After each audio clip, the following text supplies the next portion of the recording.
I'd like to say good evening to everyone and welcome to the Culpeper County February Planning Commission meeting. And I'm glad to have you here. We have a lot of interesting things on here this evening, and I think that's why we have a lot of interesting people out in the audience this evening. So, but we thank you all for your time. The first item on the agenda will be the approval of this evening's agenda.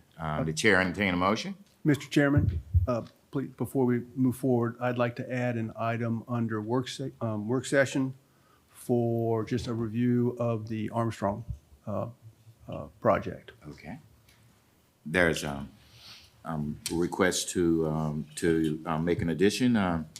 Any other additions, or if not, all approve of the additions? Aye? Aye. All opposed likewise? Okay. That Thanks, will sir. be added and the agenda is approved with that addition. Now, next on the agenda is approval of the minutes from our December 11th meeting and January the 8th meetings. We had those in the packets and we just need an approval. So moved. Okay. Second. All in favor, aye? Aye. That is, those minutes will be entered as recorded as entered. So next on the agenda will be our new business. Mr. Drumheller, we'll start Yes, with you Mr. first. Chairman, we have a renewal of the Colchester Farms Agricultural and Forestal District. The Planning Commission will review the Colchester Farms Agricultural and Forestal District, which expires in 2025 in accordance with Article 8E of the zoning ordinance. The commission will make a recommendation to the Board of Supervisors regarding whether this district should be continued, modified, or terminated. And with your permission, I'll turn it over to Okay. Good evening, Mr. Chairman and members of the Planning Commission. On January 23rd, 2025, the Agricultural and Forestal District Advisory Committee met and reviewed the Colchester Farm Agricultural and Forestal District. It currently has 5 parcels enrolled in the district, consisting of 427.88 total acres. To date, there has been no withdrawals from this district since its last renewal in 2017, and no voluntary withdrawals thus far during the current renewal/review period. After due consideration and discussion, the Agricultural and Forestal District Advisory Committee recommends to the Planning Commission that this district be renewed for another 8-year period. This decision is congruent with current zoning and future land use planning identified within the current Culpeper County Comprehensive Plan. Signed, Thomas O'Halloran, Chairman of the Agricultural and Forestal Advisory Committee. Okay. And sir, we know you, but your name for the record. I do apologize. Harrison Preman with Culpeper County Planning and Zoning. Okay. Good. Okay. Do we have any questions for Harrison? I just have Yes, one. go ahead. I'm just curious. We have one plot right in the middle of this thing. What do we know about that? I am actually not sure. It could just be just a different landowner's parcel that did not want to be added into the district. Okay. Any other questions? Thank you, sir. Awesome. Okay. We've heard the comments that have been made. Any, the chair at this time entertain a motion? I can entertain a motion. Go ahead, sir. Wait. Cool. Oh. Exactly. We do have to open public hearing. So at this time, we open the public hearing. Okay. Is there anyone who would like to speak to this request? If so, raise your hand and I'll be recognized by the chair and come up and give your full name for the record. Okay. Being none, we declare the public hearing closed. Okay. Now, the chair entertain a motion. Right. Yes, Mr. Burke. Based on the Ag and Forestal District Advisory Committee's recommendation, I move that the commission recommend continuance of the Colchester Farm Agricultural and Forestal District consisting of 427.88 acres located in the Salem District in accordance with the provisions of Title 15.2, Chapter 36, Section 15.2-430, 4,300, through 15.2-4314 Code of Virginia, 1950 as amended. Okay. Heard the motion. Do we have a second? Second. Been properly moved and second. Any other discussion? Being none, all in favor, aye. Aye. All opposed likewise. Okay. This application, this request has been approved. Okay. Before we go any further, one thing, I thank Mr. Cooley for actually bringing that to my attention, so that we will be able to orderly handle our public hearing and make sure that that is not missed in the midst of all the other things that are going on. First is we will have no motion until the chair entertains a motion. And at that time, we know that all discussion is completed and all questions have been asked. And until I or the chair, whoever, ask that, then ask for the motion, then we will not move into that part of that session. So then secondly, when it comes to our public hearings, and going to ask the vice chair from this point on, who always sits nice and quietly there waiting for things to happen. Just going to ask you to at that particular point to let us bring the public hearing, open the public hearing, and then I will take it from there. So that when we transition from one thing to another, that we make sure that's not missed. Okay, all right? Sometimes we get a lot of things going on at one time, and every birthday I have changes a little bit. So, okay, so but that way we can always do things decent and in order. So next item on the agenda, Ms. Drumheller.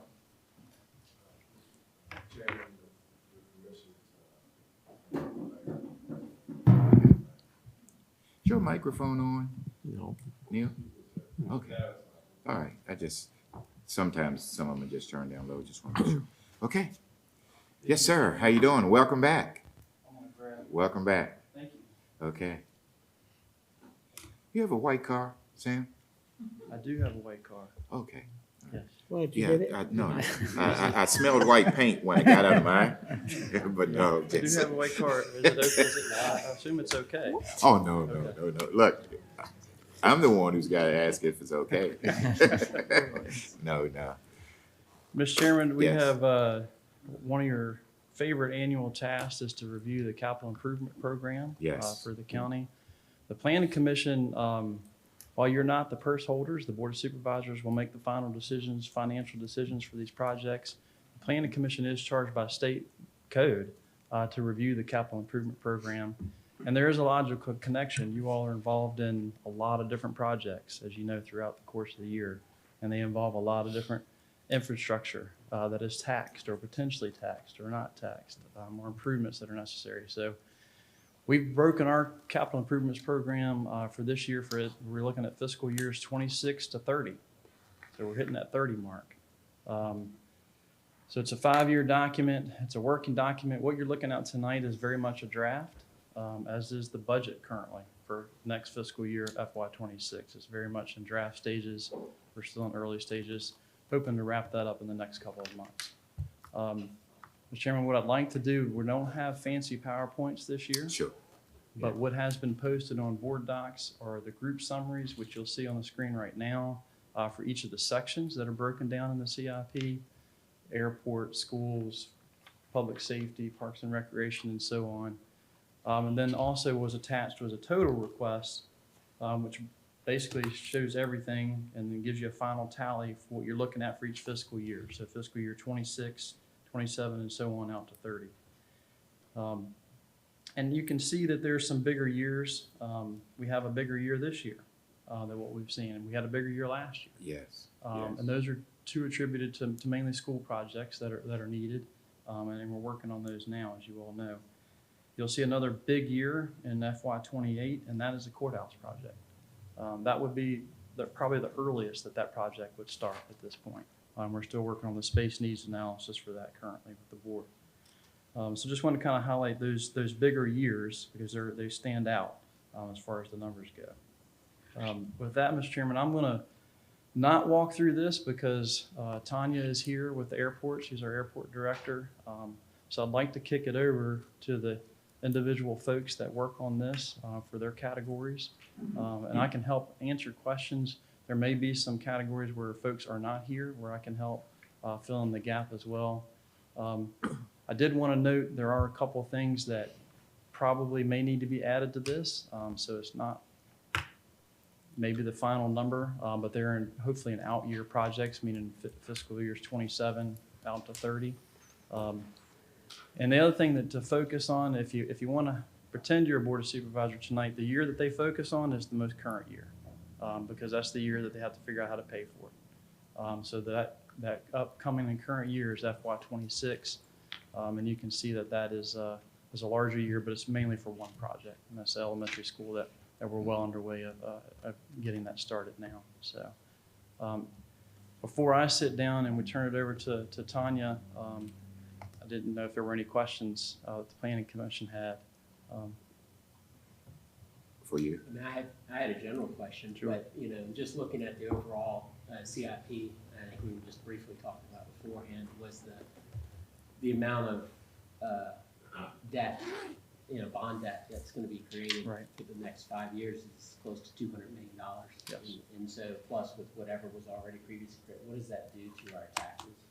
Yeah, so just to break it down with the current debt that we know we're going to incur, with existing debt that is there for school projects and some other things, older school projects, with some new school projects, we're looking up to $140 million. This year, so the first fiscal year that we're going to enter into paying back that debt will be an interest-only payment of about $6 million.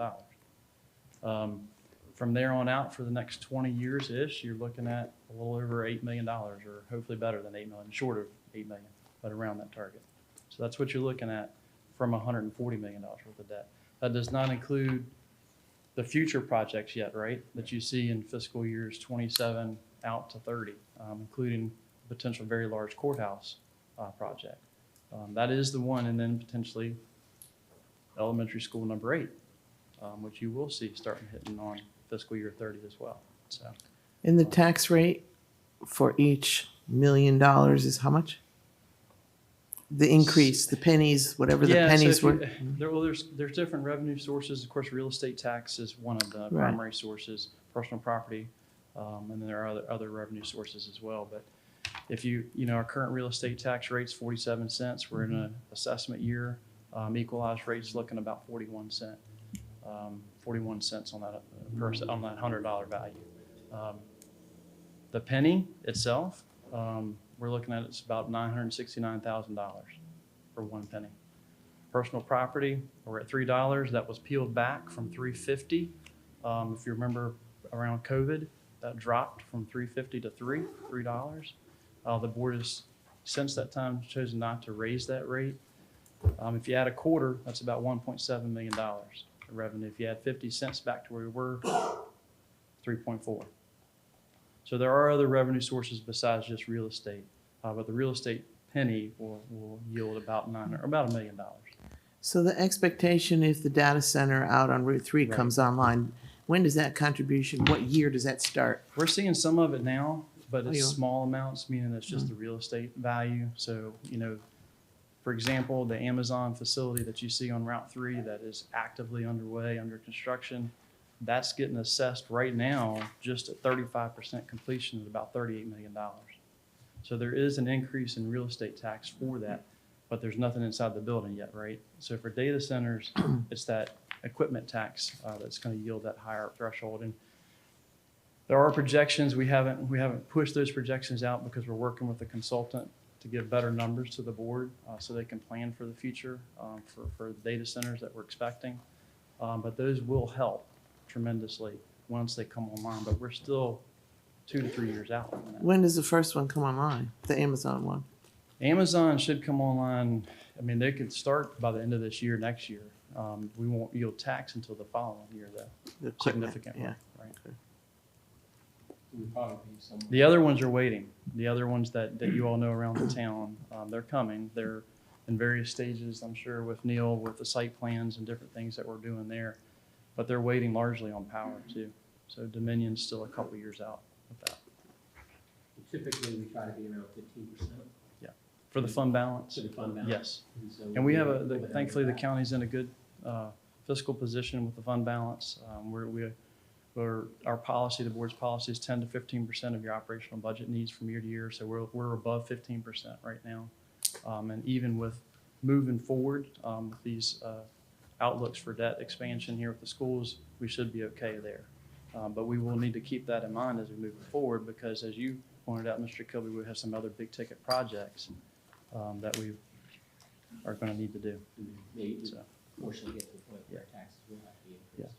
And Mr. Chairman, one other thing is thankfully we've been in a position with most of our CIP needs from year in, year out. For example, some of our parks and rec needs, right, our public safety needs, we kind of pay as we go. So that does come directly out of the fund balance, but we try to target to keep that at, 15%, of our operating budget.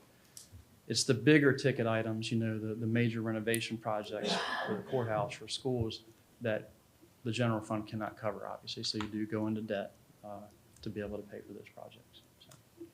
So the bond that we're gonna have, the $100 million bond, that is, That'll be the max for this current issuance. yeah, and that's just for one elementary school and the renovation on the middle school. Those Yes. two things, that's Yeah. it. Renovation of Culpeper Middle School Yeah. and a new elementary school out. All right, so suppose a third elementary school, are we planning in that? Yeah. We're hoping that that doesn't happen too soon, but it's going to happen. Yeah, it sure is. Okay, thank you. Appreciate it. Thank you very much, Sam. Thank you. Well, anyone else have any questions for Sam? Okay, thank you, sir.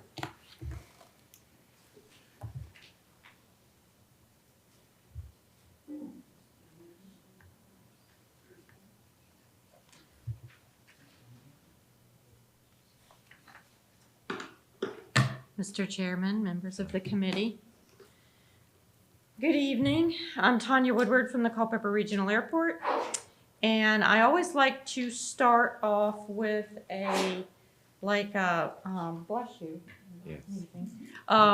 I like to kind of start off with a project that has been completed, which is awesome. So the Greenhouse Road project, this is a video from a drone. And I like to have you all see the completed road, the Greenhouse Road. So I'm going to sit down and let you watch this.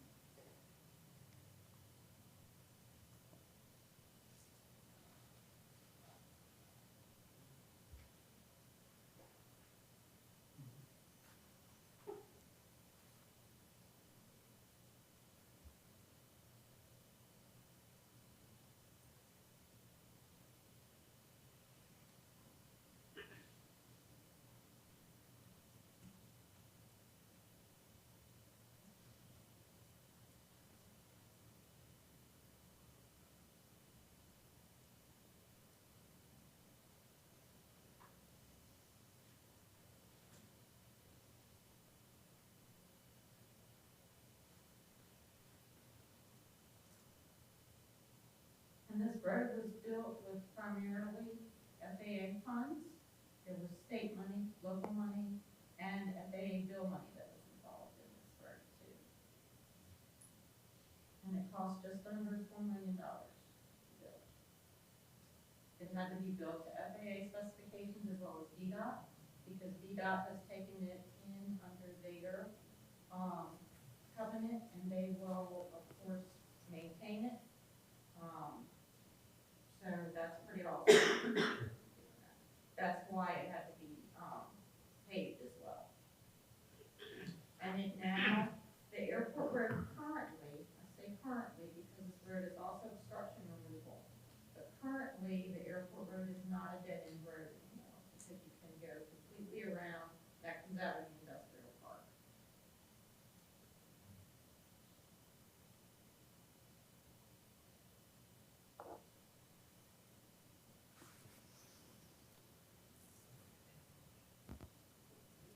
How long is that? How long is That road? It is a little bit longer than a mile. Oh, that's all. Yeah, This looks longer. it does, doesn't it, from the air? Ma'am, is that a private road? I mean, you have to access the airport to get onto it, or? No, that is public road now. This wooded area that you see right here on the other side of the airport, you see the runway there. That is an area that we are looking, currently, we are looking at designing for future projects. And that's in our, we're doing a mini master plan study over there on that side, which was required by the state in order to get the funding for the road. So that's what we're looking at doing right now with that. And, of course, in future years, we will expand upon that and put more T-hangers over there, buildings, and access to that side of the runway too. That whole little wooded area that you see in between there is what we're looking to develop in future years. And this was the only way we could do that. We needed to get to that side of the road. We had to put that side of the field, we had to put a road in over there. So, one other project I want to update everybody on. We also had funding for T-hanger repairs, and we have since taken care of that. That came in a little under budget, which was awesome, and we got that roof fixed on that one T-hanger building. So we were excited about being able to do that, and the Board of Supervisors was very generous in giving us funding to take care of that, because that was one of those, oh man, we hadn't planned for that projects. So if you look on our CIP summary, the East Side Terminal area plan, that's kind of what we're working on right now. We're looking at what we're going to put over there, which we're looking at a design to put another T-hanger complex over there with some multiple sizes, some nested T-hangers, as well as some larger box T-hangers. The Northeast Taxiway Connector, obviously we need to be able to connect to the taxiway that side of the field, so that's where that's going. The next several years, as denoted by the pavement management study, which was done by the state, the Department of Aviation, we need to rehab all of our surfaces. So I was pregnant when we were redoing our runway, and my daughter will be 21 in April. So that's what you know, when you have kids, it's like everything's before kids or after kids when you have them. So at any rate, we have 20-year-old pavement that needs to be rehabbed out there. So that's what we're kind of looking at. And because the dollar amounts are large, we had to break it up into several years, where when you see the -D, that means design and then construction. So we do design and construction work on that for at least the next 3 to 4 years. And a project that we just were able to get into for this year, which is not on here, we are doing this, that's state and local. We're going to be remarking all of our pavement, because that we had a 5010 inspection by the state and our marking was in poor shape. So I know that we're going to be rehabbing everything, but our markings were not going to last another 5 years. So that's going to be a 90% from the state and 10% local funds on that. And that's running about $130,000 right now. So that's awesome. We're going to be taking that to the board in March, the contract for that. And then the Northeast Apron expansion, which is what I was just showing you, that wooded area, the design and construction in that towards FY30.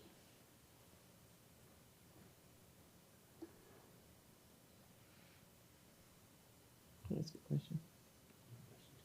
If she's finished, but, Yes, go right ahead. It's the last thing. okay, yes.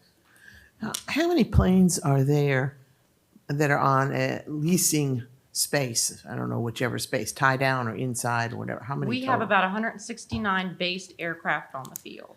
And 169 aircraft. And what do you think the average value of the aircrafts are? Are those Well, we have small and larger. Right, mixed. Hey, Chris, what would you think an average aircraft value out there is? The vast majority are Have to, if Cessnas. if you could come up just speaking to the mic, that'd be great, sir. Say who Give you your want. name too. My name is Chris, Chris Goddard. I work for Tanya at the airport. And I maintain the list of the hangars and who's in them and who's waiting for one and all of that. And of all the hangars, the vast majority are small 4-seat type of aircraft. They can range anywhere from 25 to 100, 120,000 Used. dollars for each airplane. Okay. I take the 150. A Cessna 150? I wouldn't want the 25,000. Oh, yeah, that's, There are more than that. Yeah, Oh, that's one without electric and, yeah, Yeah. Bring Okay. your own compass, right? yeah. And then Chris also maintains our hangar waiting list, and we probably have about 80 people on our waiting list.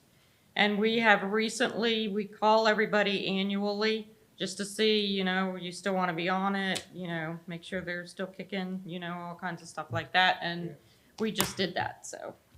Why do people want to come to the Culpeper, to the airport, to get 80 people on the waiting list? I mean, what's the draw to that? We have, we're only a mile and a half off of 29, Uh-huh. very easy to get to. Yeah. And they love our culture. We're very friendly, we're accommodating. We care for our customers, and actually that gets around. We're getting quite a few people, I hope there's nobody here from Manassas. We're getting quite a few people from Manassas because Manassas is actually gonna have air carrier service. So the smaller companies and guys are maybe not being treated as they should, customer service wise. So we're getting calls daily for people wanting hangar space. We've got 2 coming on a tie down, coming out of a hangar to come to a tie down because they don't like how they're being treated. So different things like that happen. We have a tremendous amount of people out of Northern Virginia that come down this way, and you would say they're passing by airports to come to us, and they've got to drive, obviously, until they can get, to their airplane. But they enjoy being in the area. They love coming into town. We have a great selection of places to eat and shop in Culpeper. And there's even people that move down this way that choose to, after they retire, they choose to move down this way because they love the area. So Culpeper's doing something right. Do the One oth- thing that comes up over and over is the sense of community they have Yes. with their fellow tenants and employees. Do the other surrounding airports charge personal property tax on these planes? And are we the only ones that don't, or what's that story? Now, we don't, a lot of places, like even at Warrington, they charge a maintenance fee with their T-hanger charges, which is not a personal property tax rate. They charge something different. We don't charge that, and of course, we have the very minor tax rate too. So that is an advantage Right. for coming to this area, a big advantage. So does the revenue outweigh the expense every year without that kind of income too? Yes, actually, when we charged personal property tax on aircraft, we were making maybe 30,000. That's a long time ago, though. That is a long time ago. Yeah. Okay. Okay. Thank you. Mm-hmm. Anyone else? I just had a question. Yes. Related to, I guess it's the east side terminal area plan. Just a question. It says the completion date is June 2024. Yes, that has been extended. That has been extended to, I think, August of this year. Yeah, I just didn't know if you need to update the CIP information before. it goes Yes, to I the will. I will do that. I hadn't noticed that on there, And but it's yes, the we'll same take on care of the that. T-hanger also. The T-hanger says June 24 on it also. You mean the T-hanger repairs? The T-hanger repairs. Yes, and we have completed that. So that's, and that was completed by June of last year, so. All right. Yeah, I just figured if, I didn't know if it had been completed, whether it would be taken out of the booklet, and then if it hasn't been, then you change the date. Okay. Just more for. Yes, but that one, the apron rehab, that was extended. I mean, the East Side Terminal, that has been extended, yes. That's all I have.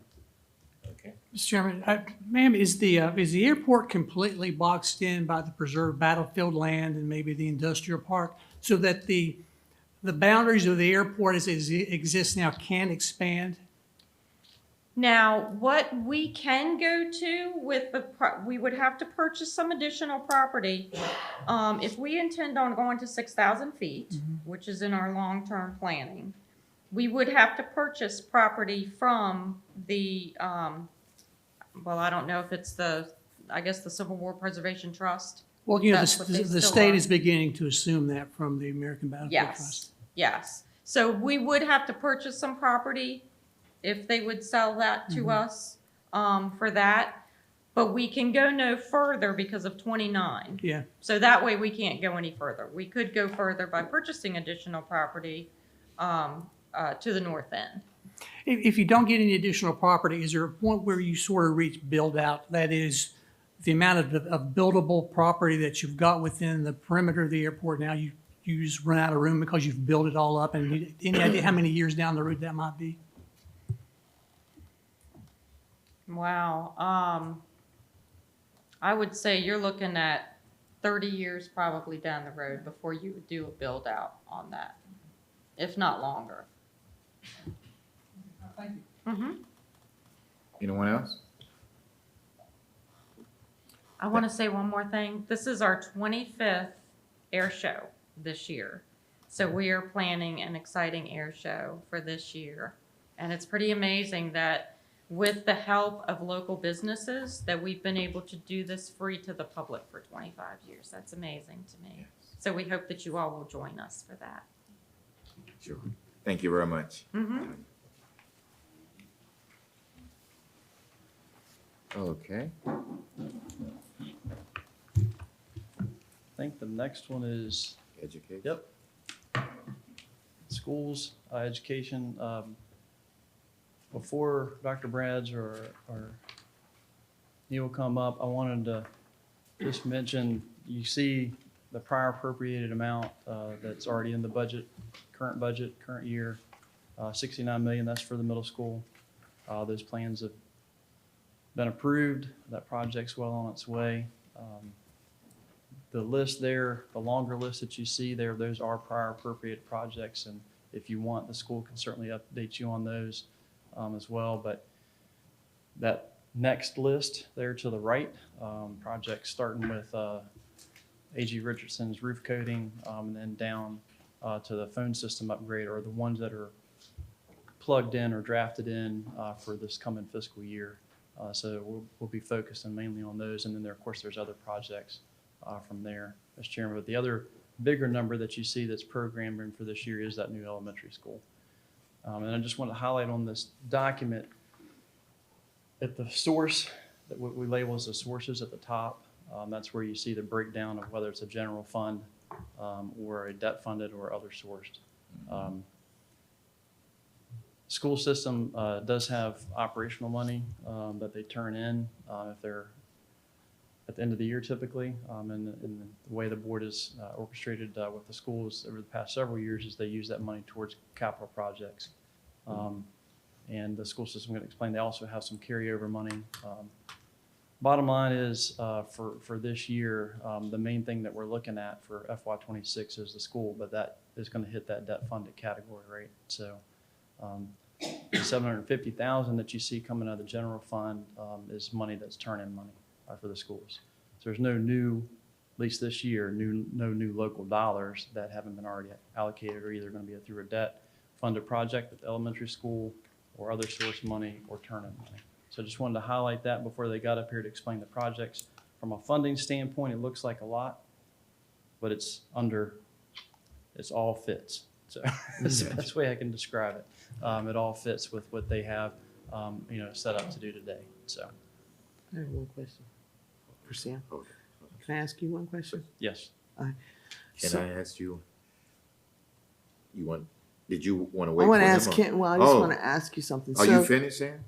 I'm sorry. Oh, you finished with that part? I just. Okay, I yes. didn't know if he was, Yeah, he finished. turned around to Mr. Bradson. Okay, yeah. All right, so my question is, we were getting the new subdivisions that are coming in just a rapid back-to-back rate. And we have some of them coming in and offering a proffer. Okay, so what is the dollar amount we should be asking for to cover like this future school things that we're gonna have? I mean, or can we develop one? Obviously, we don't have one. But Yeah, that's a good question. I mean, there is new development. Some of the development that we have does carry proffer monies today.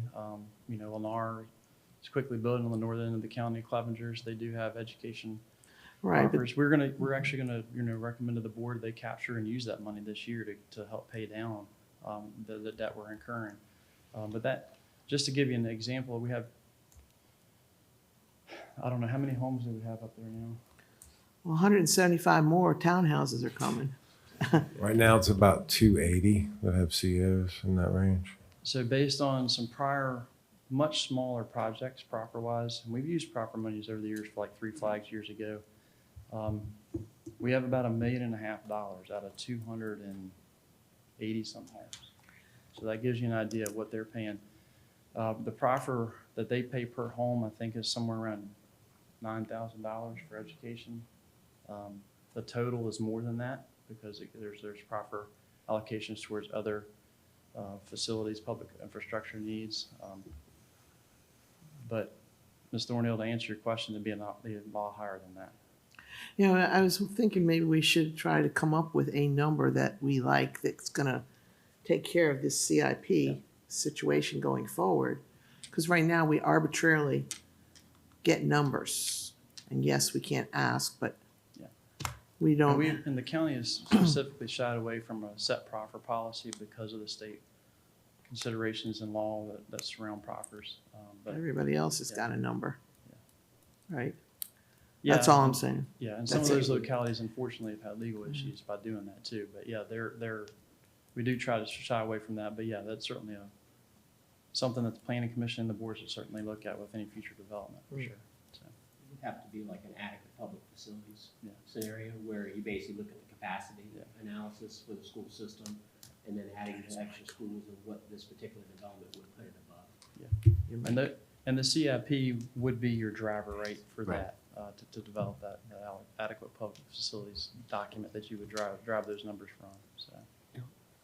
That'd be your starting point. So, or should be your starting point. Mr. Chairman, Okay. I just wanted to introduce the funding side of things, but we have Dr. Brads and Mr. Dean here from the school system. They're ready to answer your questions specifically about projects, so. Okay. And I know- No one else had any questions for Sam? Good. Thank you, sir. Thank you. Okay.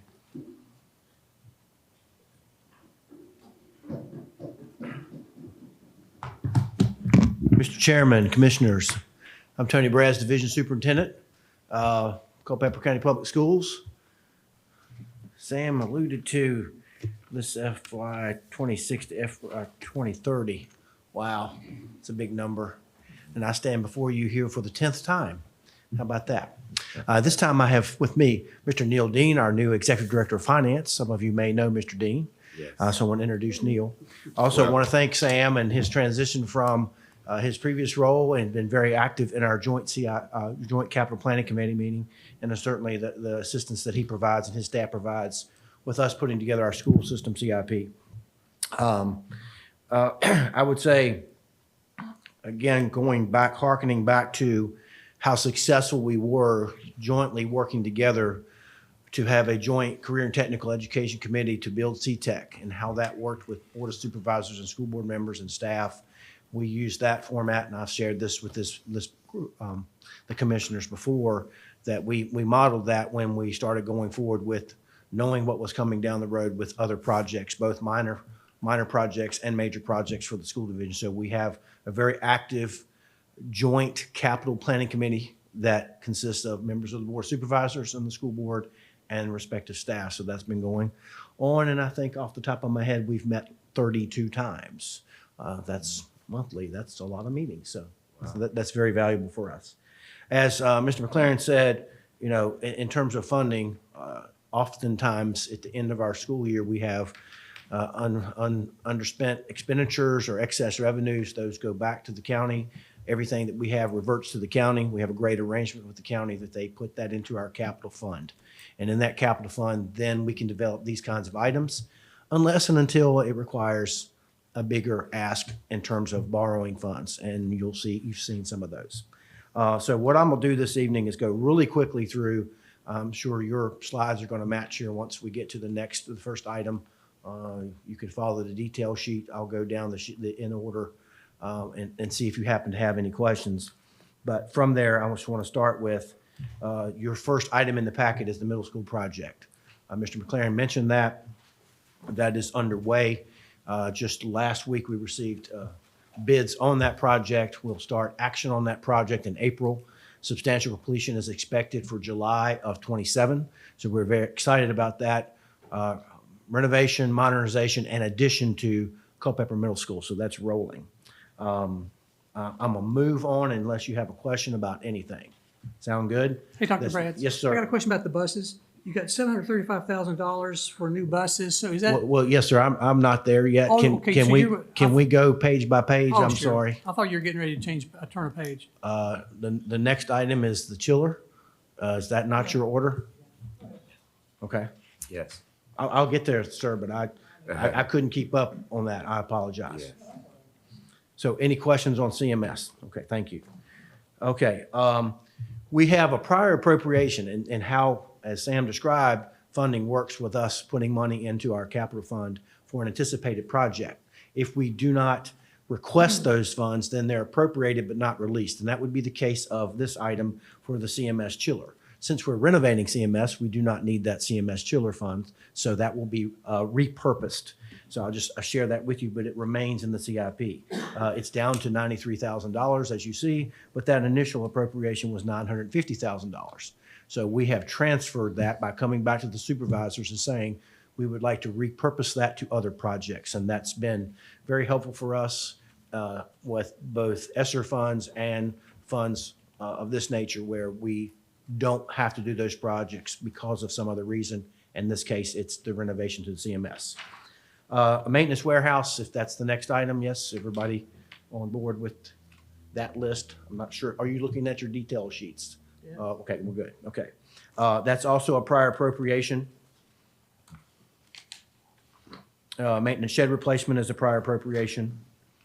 The central office building is a very significant prior appropriation, sitting there at 3.7. We've used some of that prior appropriation from turn back money, but that's going to be utilized extensively in that category of other sources up there, using that plus general fund balance to take care of some projects that are on this list by using those items instead of that was intended for a central office building. That is not something that is a priority for the school division now.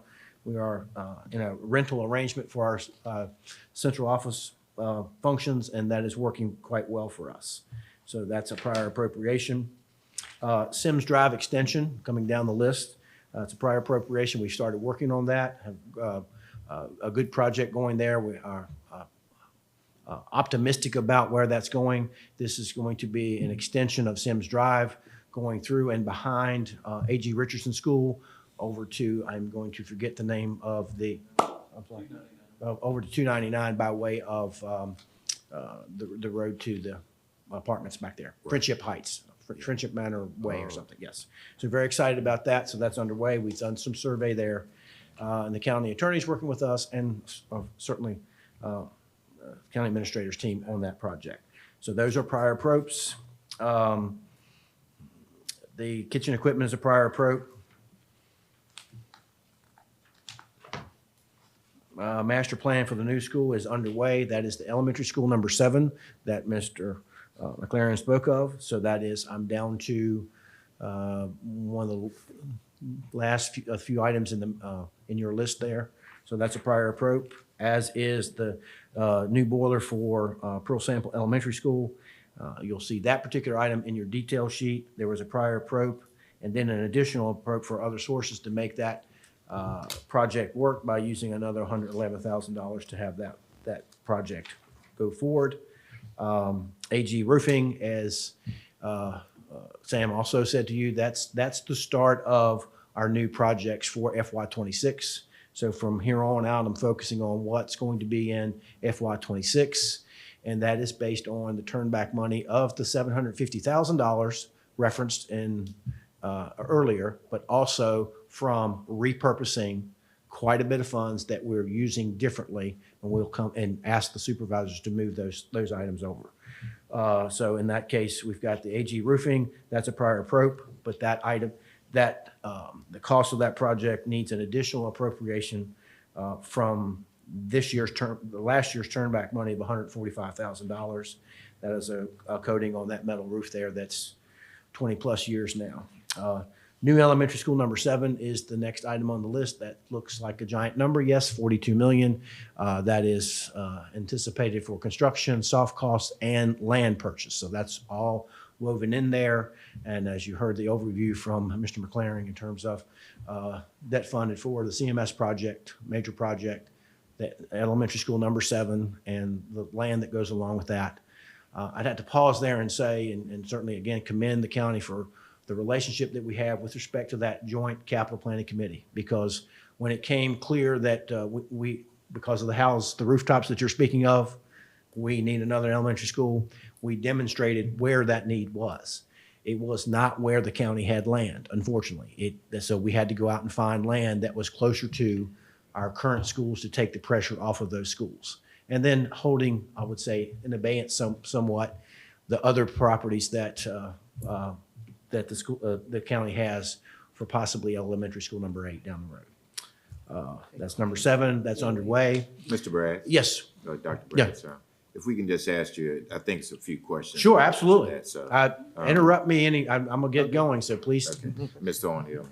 Okay, so the $42 million, does that need an escalation clause, or how did you arrive at the 42 besides the land and the building? The building is a number that you got from someplace else that was building one just like it, or how do we get to this number? It's not been contracted yet. No, we have hired an architect firm. We went out to bid for them. They estimated the cost based on project costs. So we have a building that this firm has built for a 650 pupil elementary school. So have a very good idea of what that estimated cost is. But we haven't that's bid it out yet. Have not bid the project. No, ma'am. So does we hope to bid the project in December, this December. Yeah. Thank you for asking that, because we want to bid in December and aggressively build in 20 months and be able to open in August of 27. So if everything goes as planned and not a lot of weather issues, which we've had a few lately, that we'll have the major project of CMS go live in the fall of 2027, and also the new elementary school opening in the fall of 2027. And again, remember, fall for us is August, not fall, just saying. So if it goes over the 42 million, what happens in your budgeting process? Well, 42 million includes land. So the Right, project but is just that needs 38 sewer and million. water brought out to it and all this other stuff, because where I thought it was, didn't have the water No, we have all the utilities at the site. at the site Yes, now. ma'am. Okay, great. Yes, ma'am. Okay. We feel very good that, like the CMS project that came in under expectation, it could come in under that number. So, but I can't predict what Yeah. that will be when those bids come in December. But I think I can't promise this, certainly, no crystal ball. But with what's happening with building materials, what could potentially happen with building materials, tariffs and whatnot. So, what will bidding look like in December? I do not know.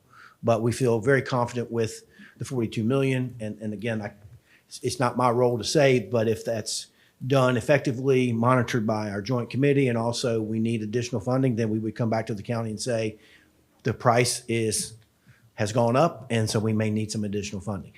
To their credit, they're borrowing a chunk that will cover both projects, and as I understand it, some additional funds to refinance some debt at a better rate. So that gives them and us some wiggle room on these two projects.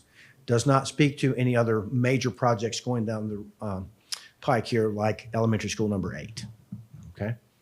Thank you for your question. I don't see that on here. You don't anticipate that on here? 8? Yeah. It's on there. It did? Yes, ma'am. Oh, next page. I'm sorry. It's on 30. No problem. What year is that? 2030, but it's just kind of a placeholder out there. may be sooner than 2030. Yeah, I said, all right, go ahead. Okay. I have Thank you. a Yes, ma'am. question, just follow up on that. Yeah. So the 42 million that the architect came up with, was it based on a project that just recently got completed? No, the 42 million is not the price of the elementary school. I'm sorry, Mr. Kilby, if I said that. That the 42 million is the placeholder for the construction cost, soft cost, and land cost. Is So 42 million. so the price of construction is somewhere around 33 million. Then you have soft costs, A&E fees, fixtures and furnishings in a school. That's going to take it up to about 38. That 38 is in 2024 dollars. So we feel pretty good about that on cost per square foot, looking at the Department of Education, looking at their experiences of these firms designing and hiring out contractors to build schools. So we feel very confident that the 38 range for construction, including soft costs, is a good number. And And that again, includes all it's, land work, includes grading the site and yeah, everything? absolutely, yes, sir. Yes, Okay. Yeah, I didn't know, like, sometimes when you compare the two sites, you got a site that's completely flat versus a site that's hilly, based on the geotechnical, the soil, and all the Yes. other things, it impacts the cost of the project. So I just didn't know to what due Certainly, you diligence that work is can done. always have those surprises in there in terms of unsuitable soils or rock and those kinds of things, but we feel like our Greens Corner location, we've already done our assessment out there, and it's relatively flat, so we're pretty confident about where we can site. We're very close to siting the new school on that piece of property out off of 666. And then also, similar to what I mentioned earlier, was on the completion date, it also says June 26. Is that when you think you're going to complete this project? I'm not sure where June 20's completion date. That's just an error on the form. Not, no, Yeah, I would not, just not take a June look at some of 26. them because they should be accurate of when the project would be completed. Go ahead. Maybe that's a different date. I'm sorry. That's not the school, that's not the school, that's me entering that in there. Oh, okay. I enter that All in right. there based on the fiscal year end date typically. I don't know the exact completion date for the project. Okay. So that's a placeholder date. Dr. Brad, we're shooting, you heard the date they're shooting for, and that's for August the 27th. Right. We probably should plug that date in there. Yeah, well, I was just thinking that would be the date that we're shooting for. Yeah, the you June know. 30th, 26th is a placeholder date. You'll see that across other fiscal years if I don't know the actual anticipated completion date. Thank you. Thank you. Thank you, sir. I'm Got sorry. one other. Yes, sir. Other question. Yes, sir. So I'm trying to wrap my head around this. We're going to borrow $42 million. Is that done yet, or is that in the process? It's in the process. Okay. So we're going to do that, and then we're going to build a school in 2 years. Is that? Well, if I may, sir, the Board of Supervisors approved a funding resolution to borrow $112 million. That's on record. That's not me saying that. The Board of Supervisors has acted on that. Okay. And then subsequently, after the funding resolution, they have passed moving forward with the bond, issuing bonds and doing that study. So that number would cover both of those projects, and the anticipation of if the middle school is as high as 69 million and if the elementary school is as high as 42 million. So, and that gives a buffer in there with the land costs as well. So Okay. we're not going out to borrow 42 for the elementary school. It's a bigger look forward at a lower interest rate for the Okay. county. Okay. That's fair enough to say, Sam? I'm just amazed we're going to be able to do this, all of this in 2 years. I mean, I've seen houses take a year to build. Well, on CMS, we've been planning that for over a year and a half in drawings. So we just literally got the construction bid. That will start in April. The aggressive one will be the elementary school. But what we're doing with the elementary school with I will say a tried and true architectural firm that we use. In fact, it's the firm that we used on CTEC. We have a great partnership with them. The same principals involved. They won the bid because they have to compete for that A&E bid, and they won it. And our joint committee helped select them. Appreciate that. They're going to come to us with, I will use the term, a prototypical design that's adjusted for the site. So we want something that's not, I will say, takes a lot of time to custom design, that they have a design that can be tweaked for our site and for our program needs to accommodate 650 pupils, plus an addition possible of an alternate of a preschool wing to just do our pre-Ks, our preschools and our early childhood special education as an ad alternate, if that's possible with the bidding process. So very confident that we can have construction documents ready to go out by December of this year. That is aggressive, yes, sir, because that puts us at about 20 months. They would prefer 24 to build the school. But our site looks good in terms of not having a whole lot of site work. You've got site work experts in this room that are not me, but we feel very, very confident about the site. And the timeline for the elementary school is aggressive, yes. But we need to be aggressive because you don't want to open an elementary school in the middle of a year. Right. Total upheaval for families in the community and kids, right? Okay. So is there a contingency plan if you don't make this time frame, this schedule? No, the contingency plans, we open on time. Okay. That's my story. I'm sticking to it. Yeah. I need it to open on time. A week or two, give or take, fine. A semester, not acceptable. And our partners, our A&E firm knows that. Our construction contract will have that in there. We'll have an expectation of getting that done on time with also potentially penalties if they don't. I'm not so naive to think that it will meet that requirement just because I say so. No, but our goal is to open on time. It is be very, very problematic. It's not like you're adding a wing, or it's not like we're building a school and then all the kids are from one neighborhood and they're going to that school. This is taking pressure off of 4 and almost 5 of our elementary schools. So that will be a shuffle that you don't want to have that to occur in December, January. So thank you for the question. Okay, thank you. I have Yes, one last question. And that is when School 8 is completed, School 7. after this one, Yes, sir. the next school is completed, where would you be in terms of capacity versus the growth based on 5 years from now? Well, School 8 is FY30, Yep. and we have a consulting firm, and we look at this and update this on a semi-annual basis. So we're watching our numbers. I cannot tell you where we would be enrollment-wise 5 years out. Can't even guess. That's School 7. I'm sorry? How about after this school, 7? Can you restate your question, please, sir? Once the completion of the School 7 is completed, where will we be at capacity in our school system? Where will we be at capacity? Okay.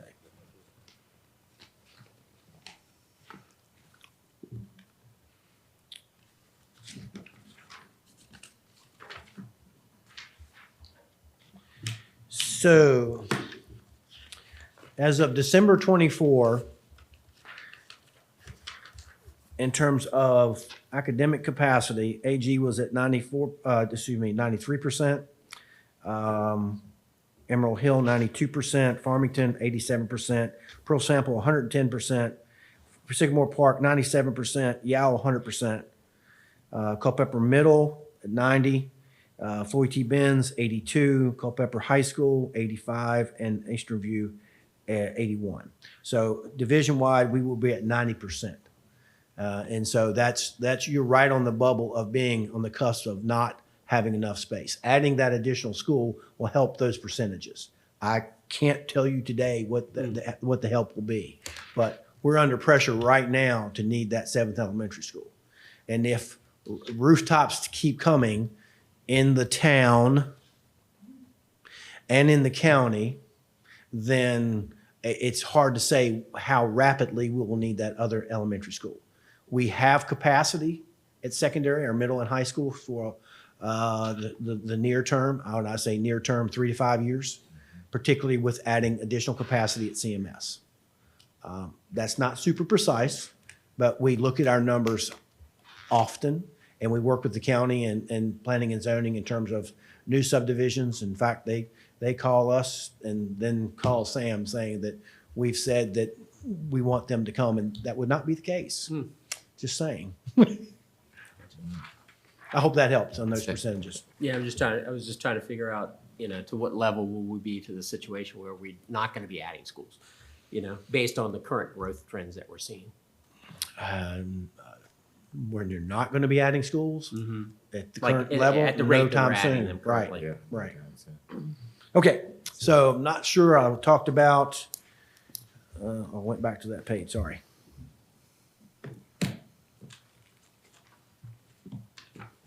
Let's see. Where was I? Say Emerald Hill. I said that. Okay. 53 or 43. Can you tell us how big the new school acreage is? I mean, roughly, is it 20 acres, 10 acres, 30, this- 32? 30 some? Yeah. Okay, what page are you talking about? I talked about AG roof, elementary school. Okay, so 45.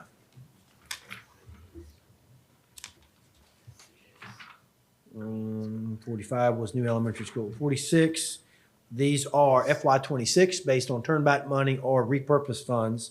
So for summer of 26, you have Farmington, in the next several, Farmington, Emerald Hill, and Sycamore Park. That is replacement of flooring. So that's a cost that we have to maintain our facility. So those are flooring upgrades for those three schools. I'm over to Pearl Sample. This is additional parking. Parking is a problem there. This is not related to the access road that I mentioned earlier. This is a new project, hopefully in FY 26, again, with the funds, turnback funds, to add some parking on the exit road that comes out. Where there's a tree line there, we can put parking on either side to get a number of parking spaces there. So we're looking at just adding some parking for staff and parents at Pearl Sample. There's very parking starved at that location. Floor T-bend, roof replacement. This is a portion of the roof, mainly over the overhang where the bus loop is. That would be replacement, just wear and tear on that, and over time, that is a high cost item. Well, for our practice fields, we did put a practice field in that's been in the CIP. That's behind Broman Field. It's a nice graded practice field, but it needs to be well taken care of. So we do not have irrigation there, but we're going to put irrigation between that practice field and the practice field that is behind CMS. So this irrigation would help both of those locations. That's the intent of that project. Transportation, new buses. Question on new buses. We have for 5 diesel buses in the next year's CIP to help with replacement of our fleet. Was there a question there earlier? Yes, sir. Yes, Dr. Brett, I was the one that was going to ask that. So you're going to buy, you say 5 diesel buses with this $735,000? Yes, sir. All right. So I remember last year, the electric buses were working out very well for you. Yes, sir. So this isn't like a phasing out of the electric buses, No, but just sir. adding the diesel? Yes, sir. Are the diesel better for the longer runs? Well, we have a grant for 4 additional, that's previously funded, 4 additional electric buses. So we have 4 more coming. We have 2. Okay. We are getting 4 more electric buses. That has not come to fruition because that is a federal grant. And it's a green grant. So we're not sure if that's going to happen. I'll just say we're not sure that's going to happen. We do have the charging stations that have to be installed. So we are full on go to do that. We have the matching side of that for the grant that's already been prior appropriation. What this is new buses for 26, and these are diesel. And so we'll have diesel and electric in the fleet. Do not recommend that we would have a full-on electric fleet because of the distances that we travel. But for some of our shorter routes, and the reliability thus far of our 2 electrics have been very good. So it's a combination as we replace. If the green grant doesn't come through and you don't get the additional electric buses, will you be in a jam on having sufficient transportation for students based on the projections for growth in No, sir. schools? Not- Because you don't have any more buses. Not in scheduled a jam, for- but we need to do 5 replacements every year. So part of that is in the rotation is not the electric buses, but it's taking advantage of the grant to put those into the fleet. So 5 keeps us on a rotation. So we do need to get those in.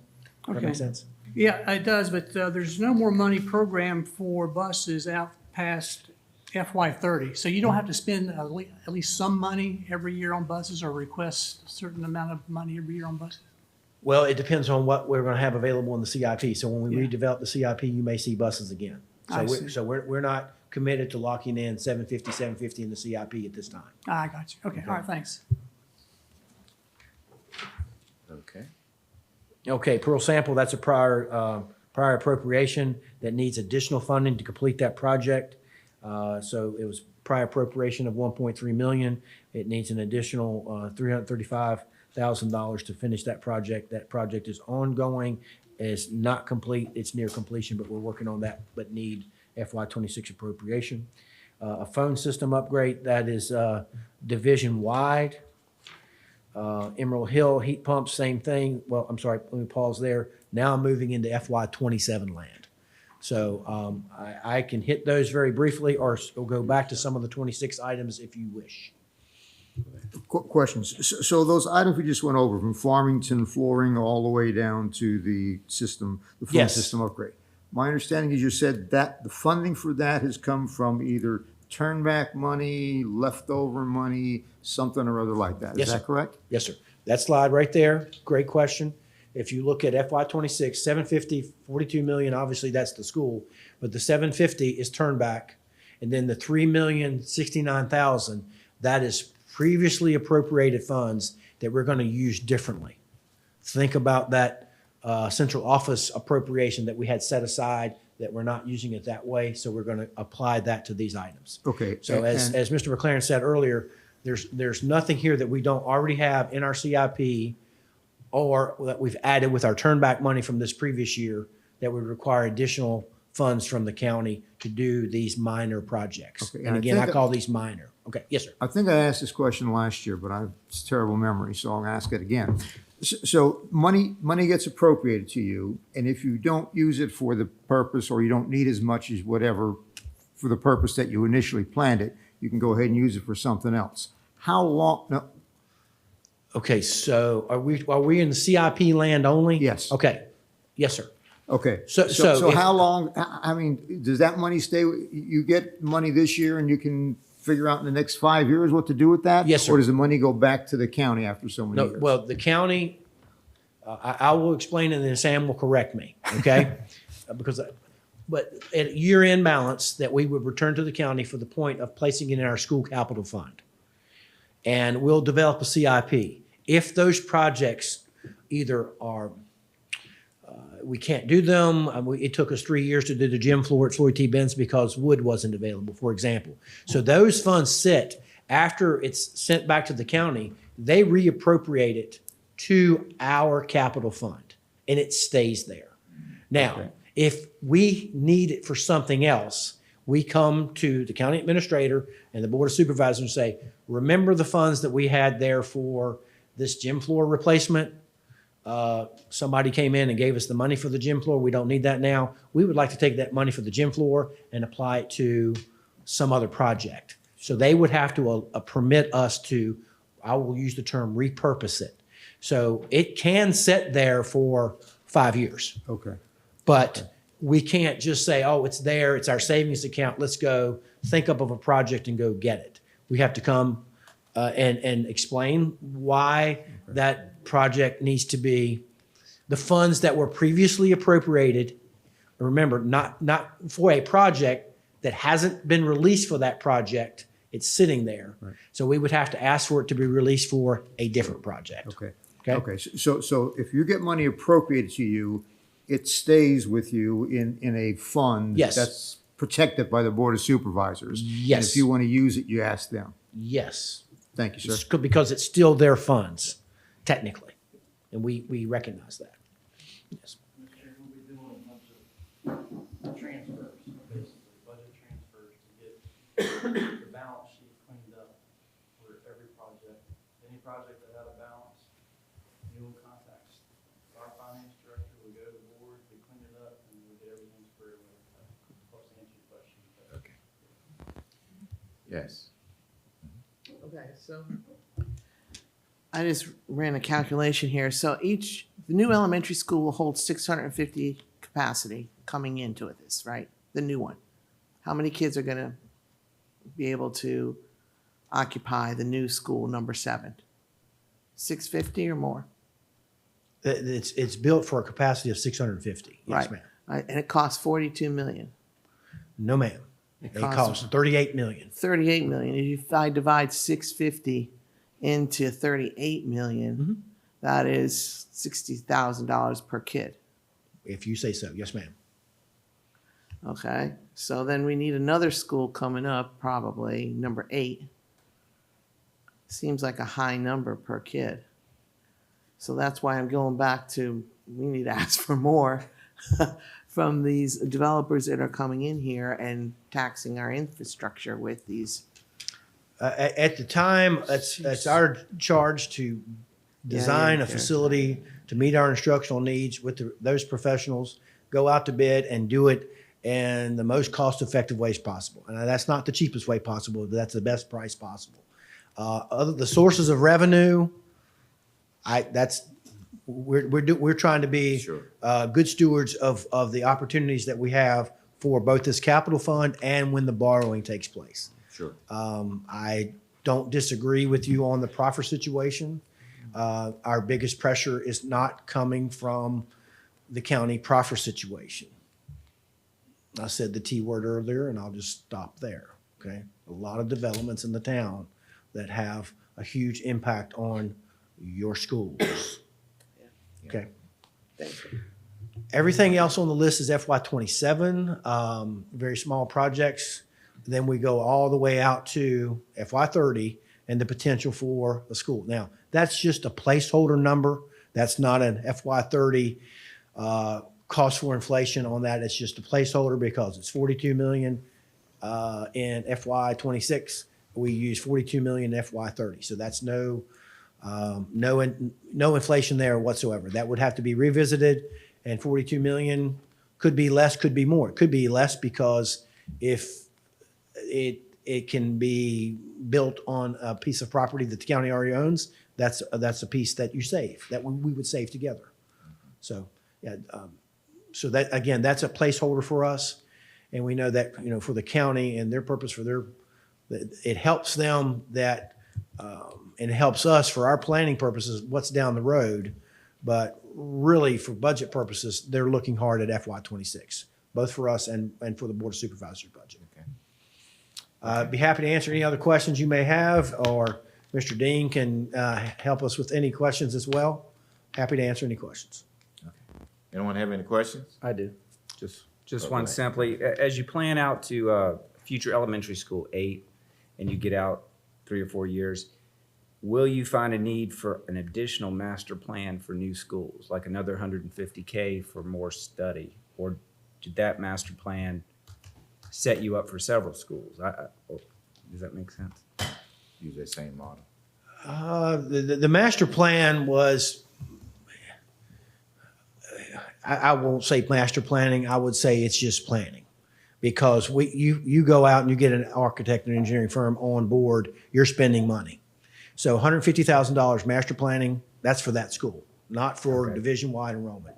To date, we have spent $100,000 on the A&E firm that's working on elementary school number 7.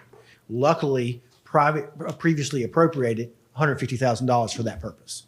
So that would be the thought process. We don't have it there now, may need it in the future, but also if we have projects where we have excess or overages, we may be able to take that out of the planning and ask for the county to move that around. Because as Sam said, we put this down here, these projects. Well, when the rubber meets the road and we finish the project, those projects are what? Over or under. And that line that's sitting there is the plan for spending on that project. Okay, we didn't have enough there, but we would have enough in the capital plan to be able to take it from another line. And that's what Sam is talking about in terms of genning those up so that we clean those up and get the item off the books, so to speak. For example, several years ago, we had the AG roof project. We had a tall number that it was bid that we anticipated. It came in much lower, so that freed up that prior appropriation to do some other projects. that actually helped us put solar panels on SeaTac because that savings. So that savings stayed over there in that fund, but the county has to approve it to use it for a different purpose.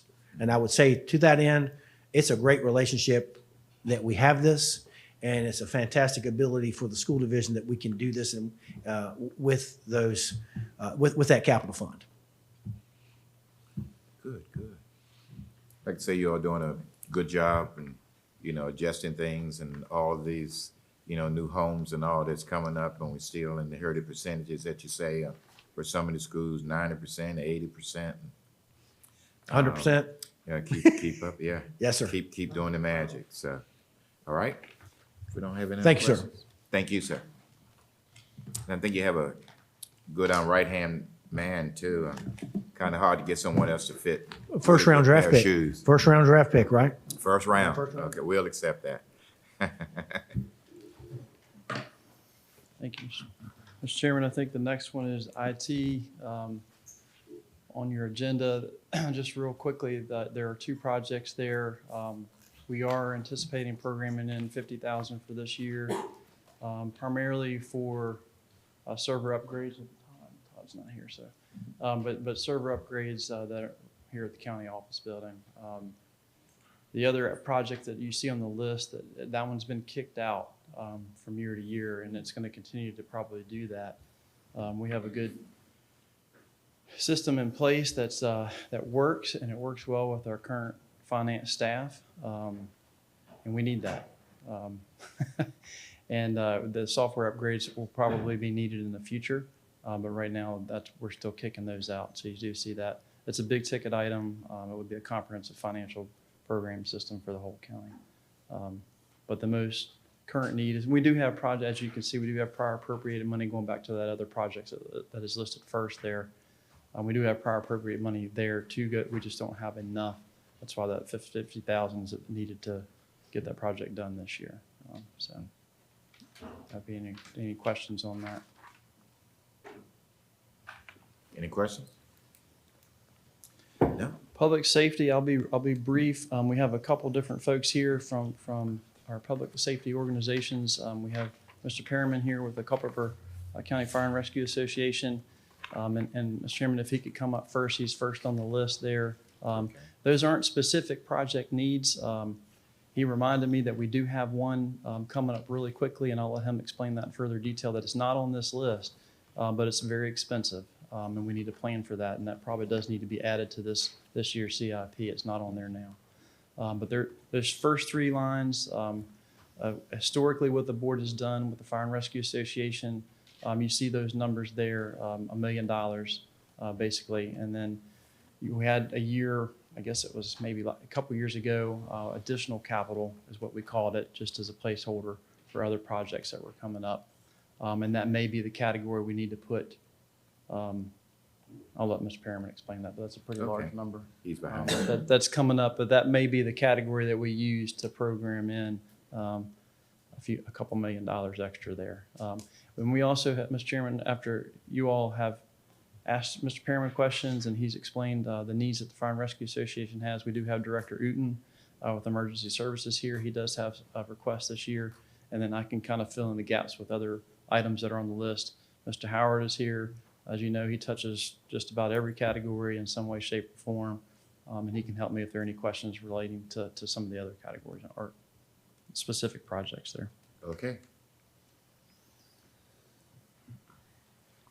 Good evening, everyone. Good evening, sir.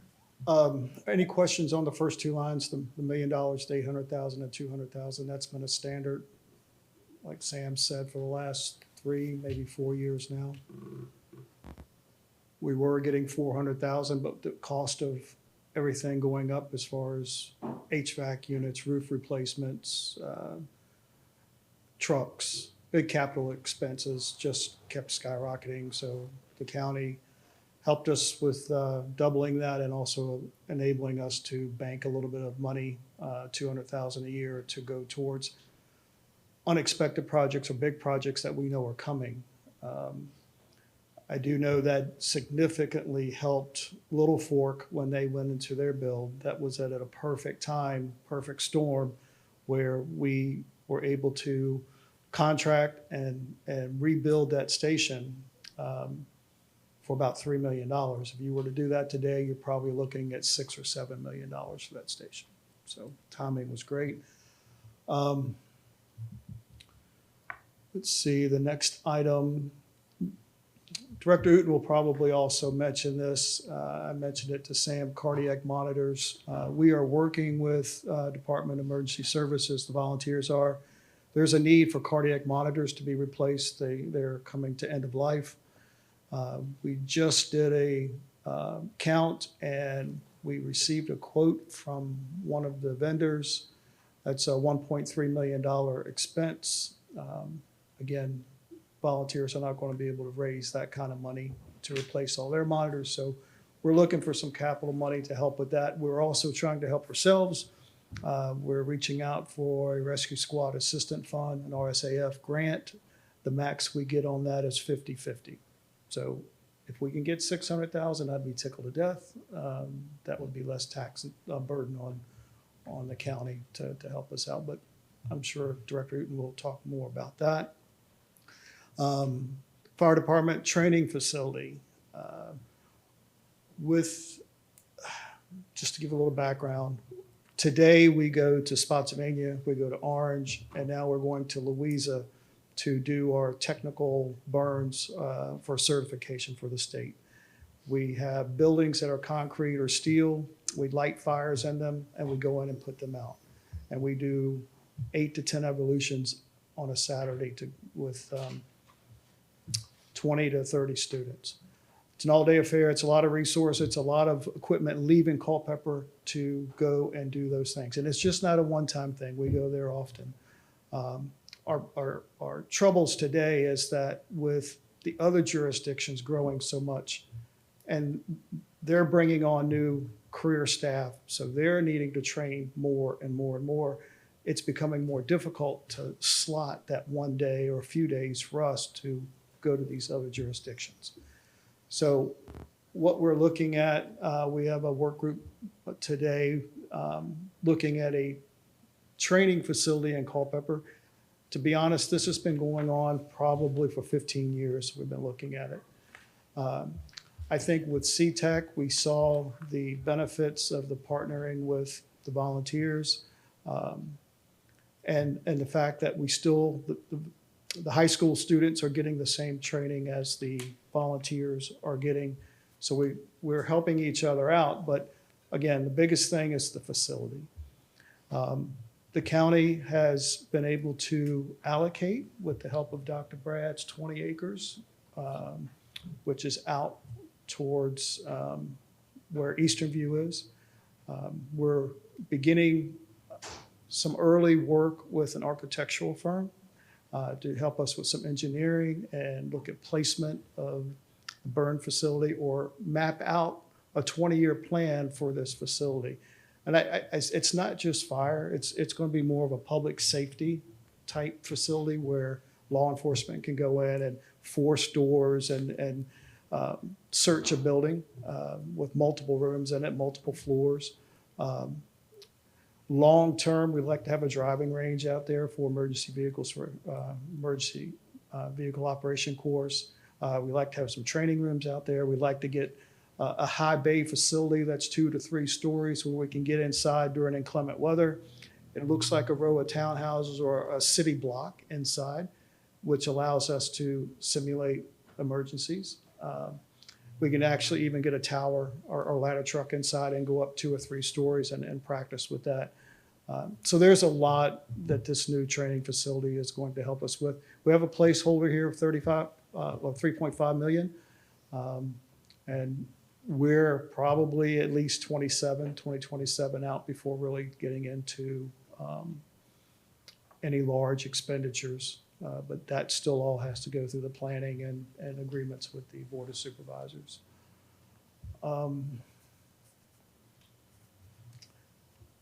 Rooftops. I agree with you all. In the past 5 years, we've seen EMS calls go up 1,000 calls. Fire calls in the county have gone up 500 calls. It's not getting any easier. It's a lot more wear and tear. Volunteering is still pretty darn good in the county, which is very helpful. But just the cost of equipment, $5,000 for a set of turnout gear. It's something you got to have. One of the items that's not up there, talking about equipment, is our SCBA packs. I may have mentioned this to you all in the past. We bought 113 air packs back in 2013, 2015, I believe it was. They were $600,000. Today, to replace our air packs, it's $4.2 million. That's how much they've gone up. So we're going to get, we're trying to help ourselves with grants, but at some point, these packs expire and they will no longer be usable by the volunteers. And we're also including the career staff in replacing all the packs in the county, air packs in the county. And again, we're working on a grant to make that happen. I think that's covering the volunteer side. Have any questions? Go ahead. So I think he kind of brushed over me. I didn't catch it. You have a place to put this training facility now? Yes, ma'am. And it's near the school, the new school? It's in the vicinity of the school, yeah. We did some calculations. We're about a third of a mile away from the school where we think the burn facility would go. What makes the piece of property great, it already has 3-phase power and it also has water. We can't do any of this training without either one of those. Public water. Public water. Has it been purchased or is it a donation or what? The land is, Getting close. All right, and that's funded from county? the county will own all of that property, including the school property. Right, so it'll be a county We have owned, 20 acres out there already today that was a pump station years ago. This 20 acres will adjoin the next, well, how many acres is it estimated? Pardon? 60 acres. 60 acres. Which would include a spot maybe in the 20-acre area where it is today for the potential fire department training facility. okay. And that's what Mr. Pamela alluded to, they're working on studies now, consultant is working with them on. And the building can be built for 3.5 million, this facility. I believe it will go up a little more, Yeah. but that's just a ballpark placeholder for now. Okay. Okay. Yes, sir. So going back to your budget for that training facility, last year you had 1.5 million in 26, that slipped out to 27 now. And you added 2 million in 28. So is that because you're refining what this is gonna look like? And could we expect to see further, out in 29, 30? We hope within the next year, we have a lot more, we have better figures. Right now, this is what we know other jurisdictions have spent in the last years for their training facilities. Just for a burn facility, this doesn't count all the auxiliary buildings that we would like to get in there. That's why I'm saying it's 10, 15-year project. This is a question that's near and dear to my heart. We've been talking about data centers in the county. We got about 6 or 8 of them, I guess, coming to the county. And we talked about these are 4-story buildings and so forth. And we've got one truck that's got a ladder big enough to get up there. Is that a concern to you? And if so, or what are we doing to resolve that issue? Right now, the proffers aren't there to bring in another ladder truck. We're going to rely on Orange County. We're going to rely on Fauquier County, Lake of the Woods, which is Orange County, to assist us. It's mutual aid. If there is a facility incident in one of these buildings, it'll be an automatic request. So we're not waiting till someone gets on the scene to determine if they're needed. They're going to be on the way. So we're relying on other counties to help us. For now, yes. Okay. A new ladder truck now is about $1.9 million. Ours was $1.1 million in 2015. So the price is going up. That's if you get it today. It's 4 years to get a truck. We are, Culpeper Fire Department, my department, we're going up to Maryland, or I'm sorry, Pennsylvania on Sunday and Monday to do final inspection on our new truck. We started this project back in January of '22. We signed a contract in October. The truck arrived last July, and right now it's ready for final inspection. So almost a little more than 3 years to get a fire truck. And it's $977,000. We were $153 over budget. That's not too bad for a $1 million Okay. project. I So would we're think pretty that. tickled with the planning on that. And I'm sorry, one last question, going back to the data centers. Is there any particular training that, now that your folks are gonna need to be able to deal with all these data centers? You know, how to fight the fire in this?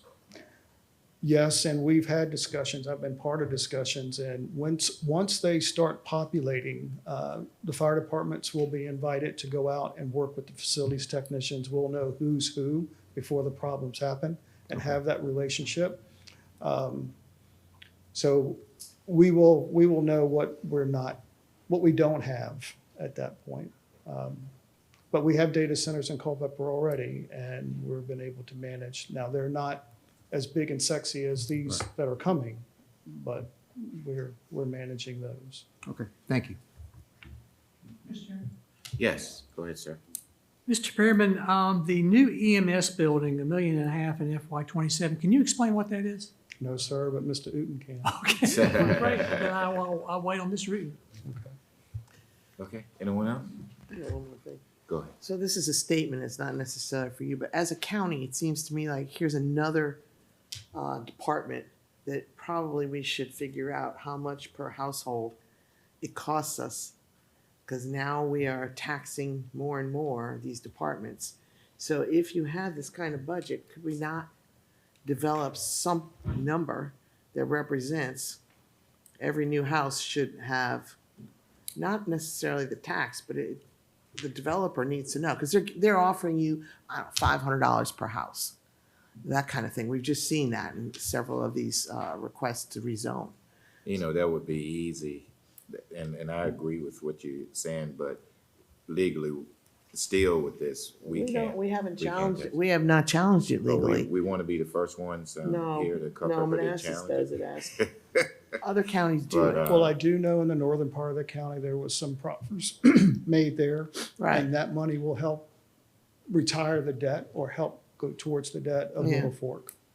That's what that money specifically is earmarked for. I think some of these developers and all that we're dealing with, they do understand kind of now, you know, they usually throw out something there, but Well, they're- knowing that the state has guidelines already in place, and so it's. But see, the Northern Virginia, the Fairfaxes of the world, they have developed some kind of a formula or closer.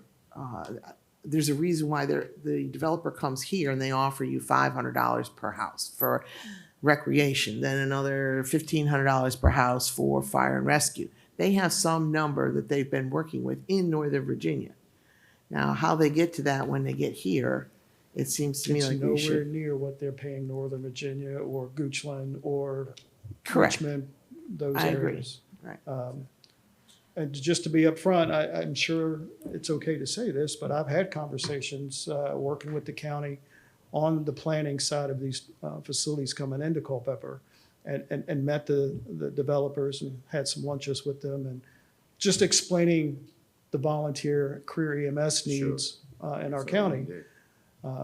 Just saying that we don't have a firehouse on, every block. And that my words to them, we're not asking you to back up your Brinks truck and drop off the gold bricks, but we are looking for some assistance.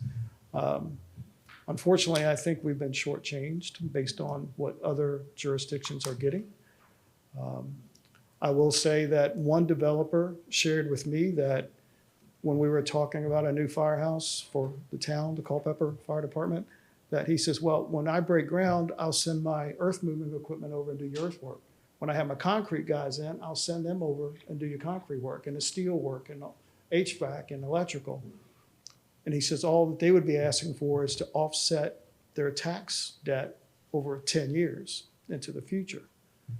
And I said, well, that's great. I said, this is our second meeting. I said, I don't really know you. You can tell me all kinds of things and you could be gone tomorrow. Right. He says, well, I'm dropping $3 billion in my facility. I'm going to be here a while.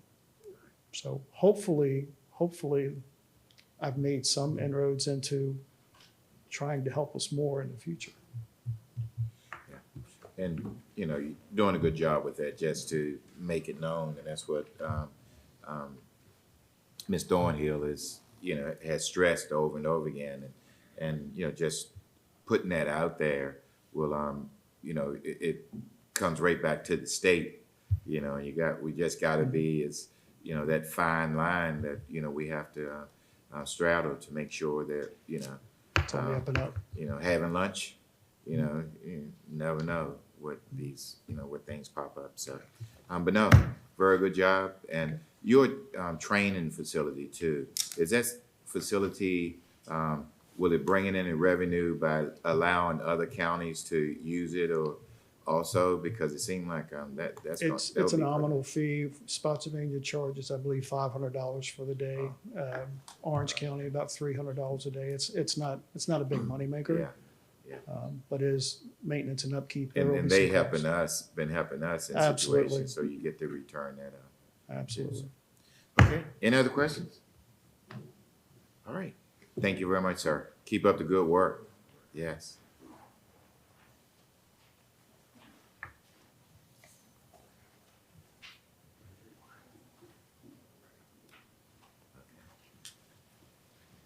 Good evening, Mr. Chairman, ladies and gentlemen.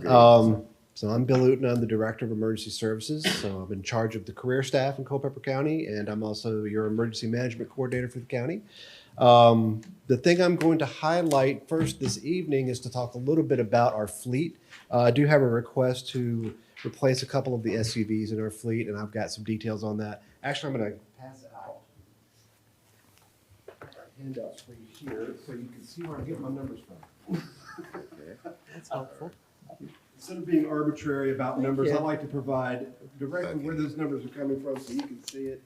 For everyone here. There you go. So in reference to our fleet, as you know, we have a fleet of ambulances and we also have a fleet of SUVs. I'm going to talk specifically about the two SUVs that we're looking to replace. There are going to be a CIP request of $160,000. In the packet that I just gave you is going to be a breakdown of why each unit costs $80,000. We purchase our units under state contract. Those units are coming in, as you can see on their state contract, about $54,000 for what we're looking for. We update that routinely. We look at that and kind of monitor that. In addition to that, you've got radios, and then you've got a light package, and you have to put all of that in it. So in order to outfit each one of these, you're looking at roughly about $80,000 to put one on the road. The two units that we're looking to replace is a 2007 Ford Explorer that we've had for a long time, and we've gotten a lot of use out of, but the poor thing is on its last leg. It's got when I prepared this, it was 124. I think it's up to 128,000 miles on it. Anything is a response vehicle, an emergency response vehicle, is not like a standard vehicle. Those are hard miles. You run those things up and down the road, responding to calls pretty hard. So we've gotten as much as we can, and the maintenance cost on that unit is really hurting us budget-wise. The other one is a 2011 Tahoe with about another 108,000 miles on it. The same story. We've run it up and down the road as a response unit, and it's had its day. So We've seen it. Yeah, we've seen it. A little bit about why we have these SUVs. So in addition to our ambulances, as I mentioned, we also do emergency management. So I've also added another captain's position and an EMS supervisor. So the ambulances are going out, but my line officers or my officers also oftentimes respond to emergencies from home. So we have those additional SUVs as well. So for instance, if we have a significant hazmat incident or something like that, I will oftentimes be called, or one of my lawn officers will be called to respond directly to the scene and to go out there and help manage and mitigate that. So we have response units that our lieutenants drive. We have response units that my captains drive. And that's all just what they're for. I mean, it's pretty self-explanatory. So long story short on those, they're old. We're just looking to replace 2 of them this year, if we can possibly do that. Any questions about those? No. Okay, great.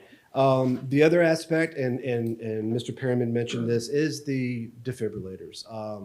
So this has been an ongoing process for a while, and I'll give you a little background on this. The defibrillators, to tell you what those are, if you've ever seen in the back of an ambulance, they're what we call the cardiac monitors. There's those big boxes that have, you can read an EKG on it, and blood pressure, does all the cool stuff. Not only does it do the cool stuff, it's a required piece of equipment that every single ambulance, state required, must have on it. And they are not cheap.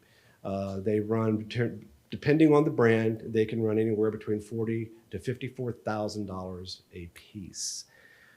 Here's where it hits EMS agencies specifically. They have an 8-year lifespan. And when I say that, I don't mean that they automatically just stop working after 8 years. What ends up happening, and it happens to every EMS agency, you buy it, you get it, and in about 8 years, the manufacturer, you'll have a service agreement on it, and they'll come and do their PM maintenance and all of that. After about 8 years, they're going to send you a letter. And what that letter is piggybacked off of the FDA, the Food and Drug Administration, that basically says, hey, we're not going to allow you to essentially keep using this monitor anymore. You can if you like to. You can choose to do that, but the FDA is no longer going to sanction that piece of equipment anymore. So what it kind of does is forces all of the agencies after 8 years to have to replace these things. You could hold on to them and you could continue to replace parts and so forth and so on, but there's a huge liability issue that comes with that. So just last year, a lot of the volunteer agencies all got the same letter saying, hey guys, you got to replace X number of these monitors, or if not, the FDA is not going to support you anymore. So the smart thing for us to do from a liability standpoint is to simply replace those monitors. We've approached this from a lot of different angles. The volunteers were looking at it as, okay, well, we need to look at this and say, do we get grant monies? Do we just ask for budget appropriations? What we've decided ultimately to do is to do this together as a project, same as he's talking about the SCBAs. So we have decided to all go in together, the career department, all of the volunteer agencies, and apply for that grant to replace all of the ones that are absolutely needed. And if we can get that and get that grant in, that will replace all of them and buy us another 8 years. So that's kind of basically where we're at. I'm going to ask Captain Switzer to come up because I have tasked Captain Switzer. This is Captain Switzer. He's my captain of operations for the department. He's in charge of the grant process right now. He's helping to write that grant along with our county grant writer. And you have a few words you'd like to add to that, Brian? Sure. Good evening, everybody. I did want to throw out that we understand this is a little bit short notice saying that we found a grant for this. A lot of that is because the Virginia Department of Health Rescue Squad Assistance Fund was not available last year, and we did not know that that was going to be available this year until very recently. And on top of that, we did not realize that as a county entity that we would actually be eligible for that, because typically that's reserved for nonprofit agencies. But as we are a rescue squad agency and we are working with the other jurisdictions here within the county, they are letting us apply all as one to put this grant in. So it is a very large grant, and again, it's very short notice that we were able to do it.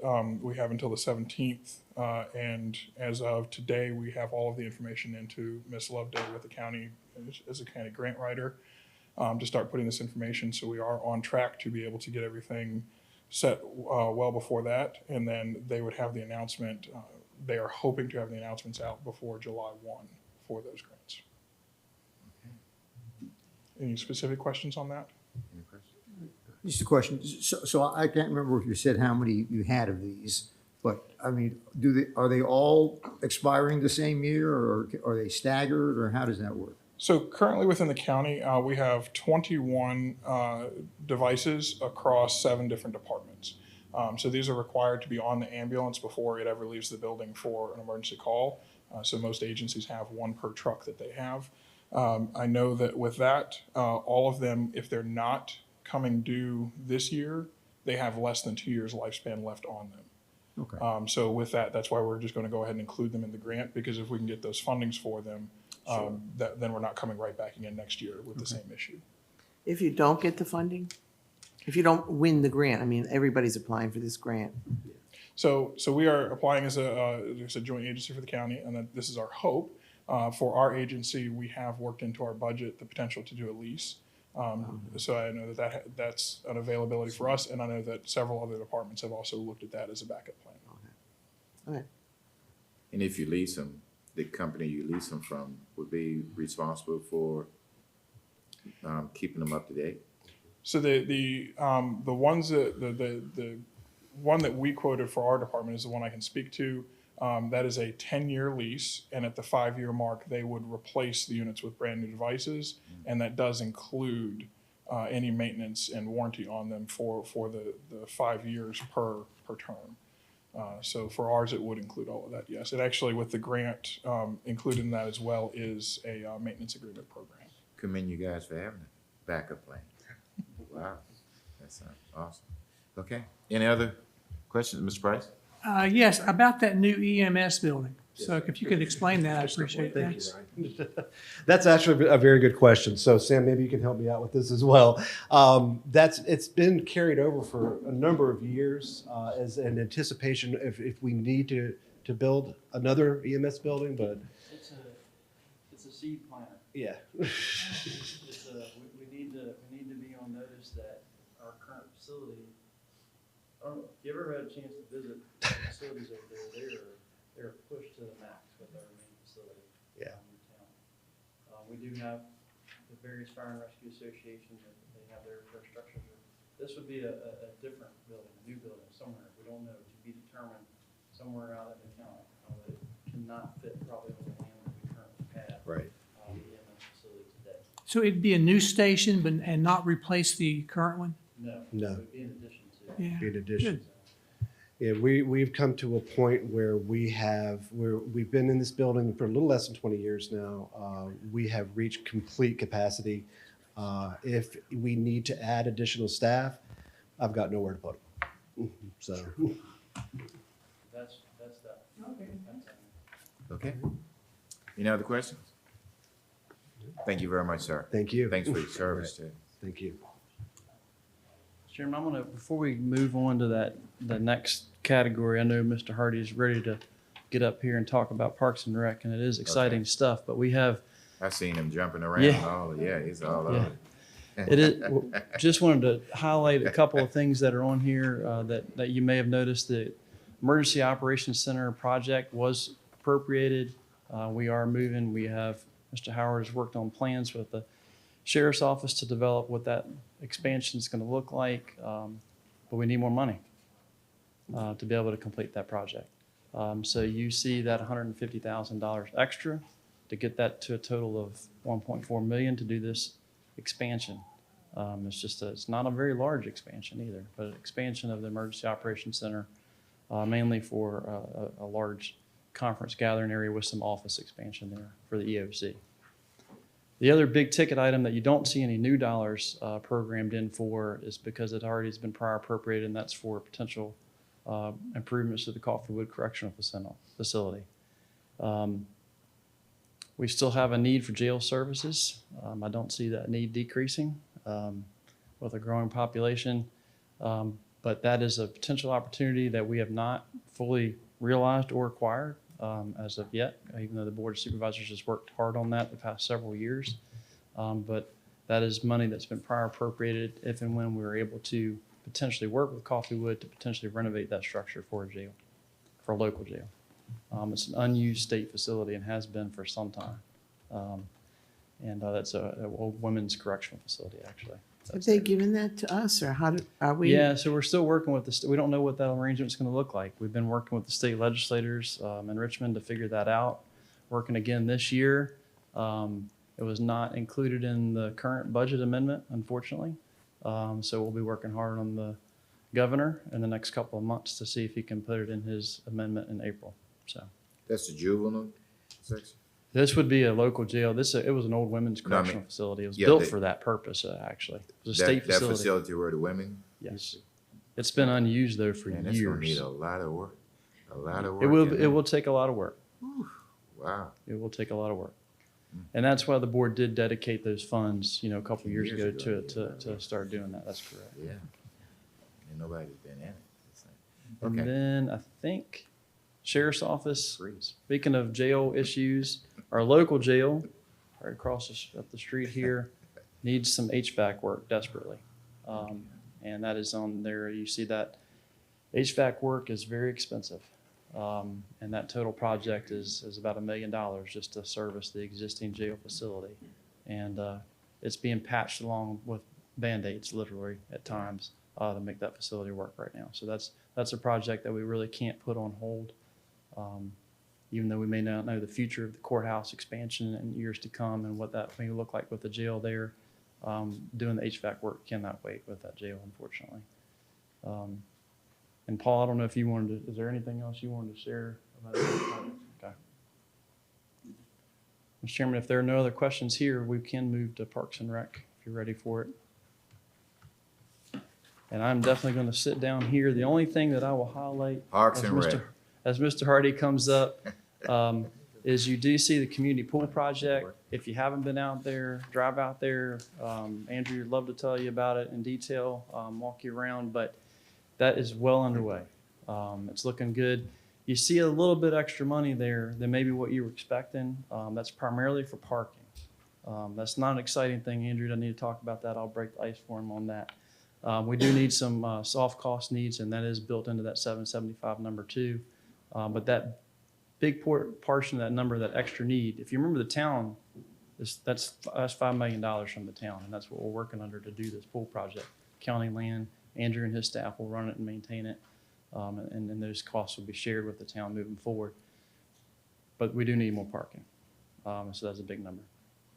That's it. That's all I got. Good introduction. They're gonna bring the energy. I It's a got little bit soft in Oh, here yeah, right now. yeah. I am gonna give a shout out real quick. Our Parks and Recreation Advisory Committee Chairman is sitting back there, Mr. Joe White, very patiently. So I'm dying to see what his recap of this proceedings are gonna be next month at our meeting. But good evening, Chairman, members of the committee. Again, I probably have a lot of energy. For those who can watch me in the back, I suffer from ADHD, so literally sitting still for a short period of time is not a strength of mine. This is the sixth time that I've come before you all, and I can honestly say with extreme confidence and pride that each of the items that this committee and the Board of Supervisors have approved for Parks and Recreation, we have gotten them to the finish line. Whether you're talking the pickleball courts at Mountain Run Lake Park, Culpeper County Fieldhouse, the athletic field lights, the Culpeper Sports Complex, and many others, we pride ourselves in sitting up here and requesting capital projects that are ultimately going to see the light of day and benefit the residents of Culpeper County. Within this particular CIP, I'll walk through the prior appropriations. And again, I won't bore you guys with each and every item, but we can say with confidence again that with the prior appropriations, we've got the Culpeper Community Pool. And like Sam said, we are well underway, and knock on wood, we will take occupancy of that November of 2025.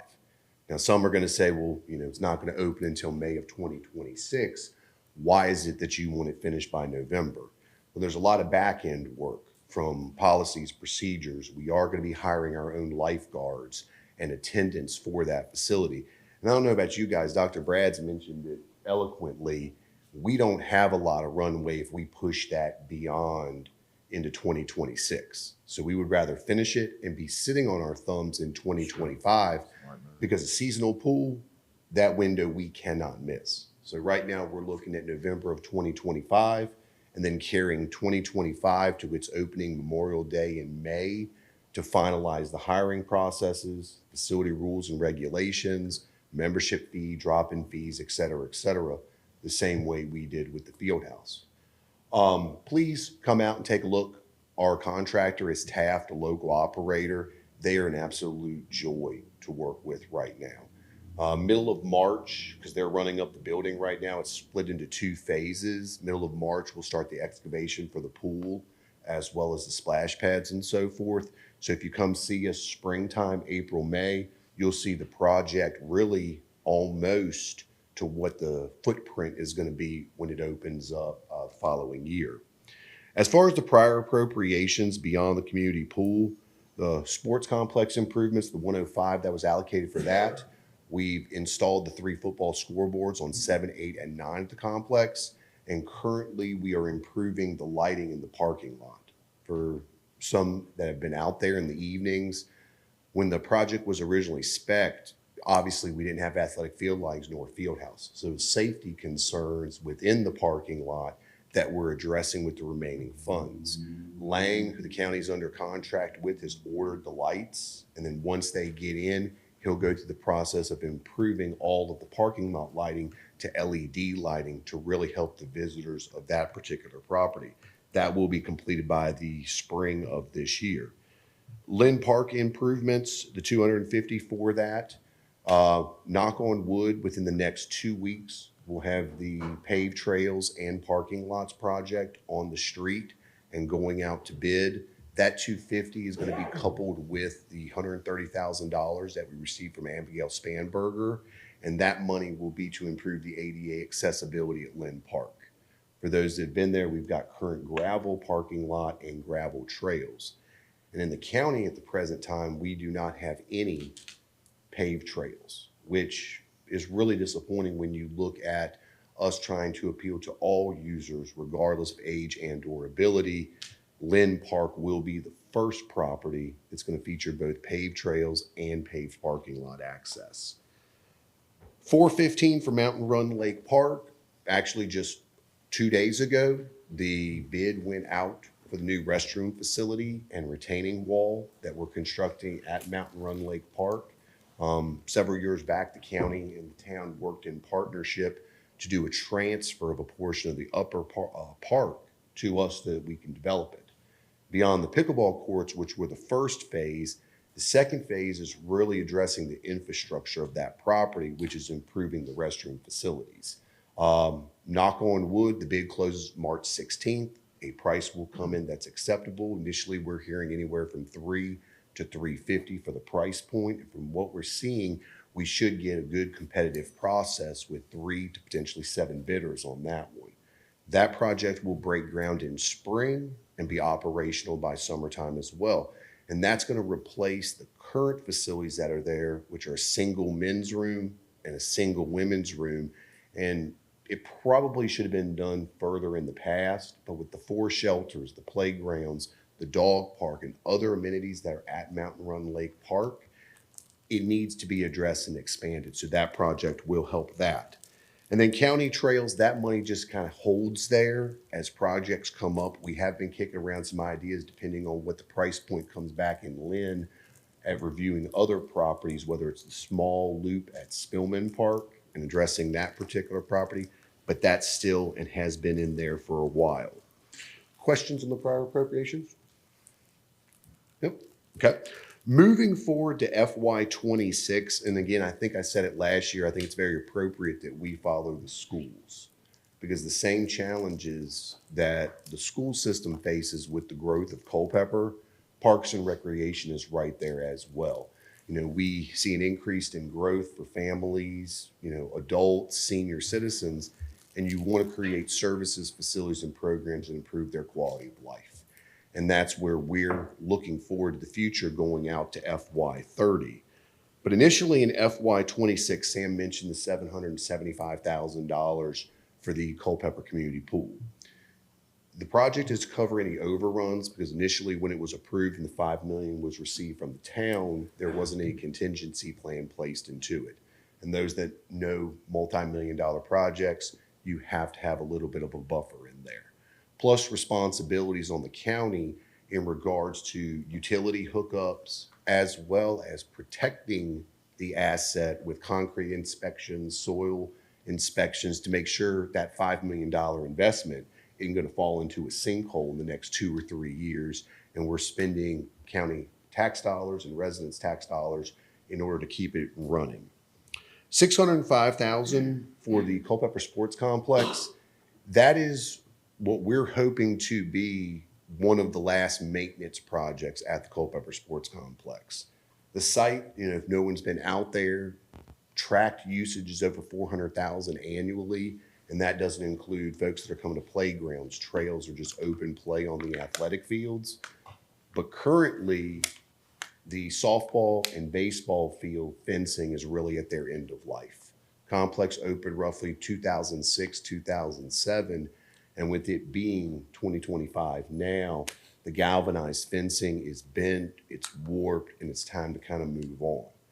But beyond that, the backstop heights, it's a safety hazard. If you guys have little ones or relatives that go out there and play, it can be a launching pad.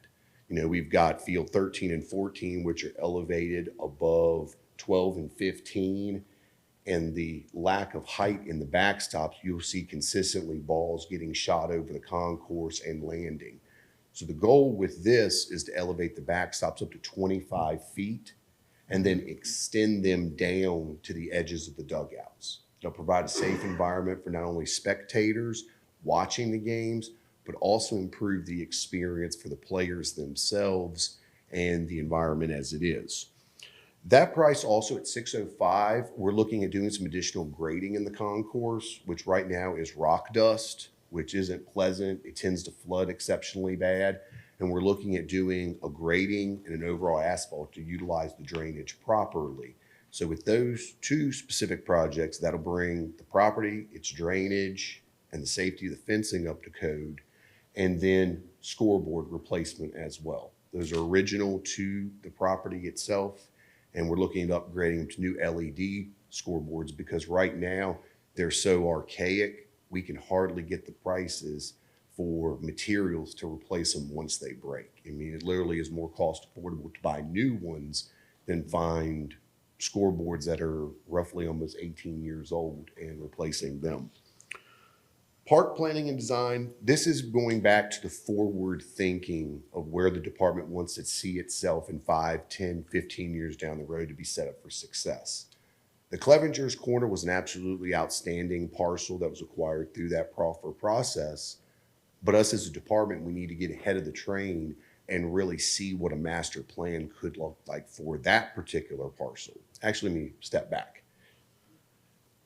Yep, park planning and design on that one. Actually, give me a second. That might be one ahead. Correction. That is the Clevenger's Corner one. So again, getting in there, working with architects and so forth to figure out what use that property could provide. Those from up in that area understand that the topography itself is very rolly, rocky. So it's more conducive probably for trails, select playgrounds, some shelters, not necessary for athletic field usage. So getting in here in 2026, coming up with a plan, and then working forward to incorporate what those costs would be, looking to outlying years. So FY26, we're looking at 1.9 and some change, and then we get to FY27, and I won't walk through each of these unless you guys wish that I do so, but the big one in FY27 is a feasibility study. We talked about, the schools and where they're at as far as projecting in future years what their needs are going to be. I think Parks and Recreation is a similar option. The 5 years that we've made with the field house, with the coming community pool and other amenities have gotten us to a minimum service level. But if we do not continue to grow, develop, and advance, that's going to drop us back behind the recreation minimum standards for services. You see it now with the Culpeper Sports Complex, and I mentioned what the attendance was there. There is a need coming in the immediate future that for us to maintain a service level for our youth and adult leagues, creating additional facilities. Recall Culpeper County Fieldhouse itself, we had 64,000 attendees that came through that facility its first year of operation. We're running middle school youth volleyball leagues, high school youth volleyball leagues. We're doing a summer youth basketball league. Specifically, the middle school volleyball league, which is for young ladies 11 to 14, we've got 40 young ladies on the wait list for that program. And the same goes for the high school. That we've shown through Parks and Rec that if you develop and offer high quality services, programs, and activities, the residents are going to come on board with taking it. And what we would like to do is to be able to continue to offer those services. So to put the time in to do the research and determine if secondary facilities are needed, where they could be positioned, and how and when we can go about trying to secure them. So that's the ultimate goal coming out of FY27, along with $2 million to do the parking lot at the Culpeper Sports Complex. Because again, if you happen to go there, the parking lot is original to the facility. And 5 years ago, the board and this commission supported doing a patch job, which they went in, filled cracks, and did the grubbing and so forth. But that was only a temporary fix. In that time since then, the property itself has been, I would use the term, is deteriorated substantially. If you happen to go there after a rainy day or snow, water just pumps up where the cracks are, and a patch job wouldn't be something that would support that facility, especially with the amount of traffic that it experiences on an annual basis. Looking forward to in FY27, a lot of additional amenity improvements too. We're going back to paving county trails. The focus on that site is going to be, again, finishing out the Culpeper Sports Complex. We've got great facilities there with the Bright Spot Playground, another playground, the field house, soon to be the pool. It would only make sense to create paved trail systems that families and participants and visitors can access that property throughout. Other items that we've got looking forward to the future as well, going to consistency and branding in FY27, we're looking at a signage package. Anybody that happen to goes around the town, whether it's Lynn, Spillman, the parks are not adequately represented by the signage that's there. Plus, Mountain Run, since the acquisition, we need to review branding that particular property as it is under the county's management, and then creating just a universal look for the department. And I think one of the biggest challenges or frustrations on my end, at least coming here 5 years ago, was you go to the Culpeper Sports Complex. It's owned, it's managed by the Culpeper Parks and Recreation Department of the County of Culpeper. When you ask anybody, their number one response is, "Oh, you mean Eastern View?" And you're kind of like, we take pride in our properties. You know, we take pride in the fact that we're delivering outstanding facilities that are being used throughout the county, and us branding it as such, it will allow residents to really continue to see where their tax dollars are going. Because I'll be the first to say that's the coolest thing about Parks and Rec. People physically see where their tax dollars are going, and we wouldn't mind putting our flag on that a little bit and, you know, replacing the signs at Lynn, replacing them at Spillman, and adding them at Mountain Run and the sports complex. So that's part of that branding package. Looking forward, and I'll jump all the way ahead to FY29, and for the sake of time, that kind of is going to follow the feasibility study that we did 2 years prior. We got a holder for $3 million that can be used for one of two different options as it's presented.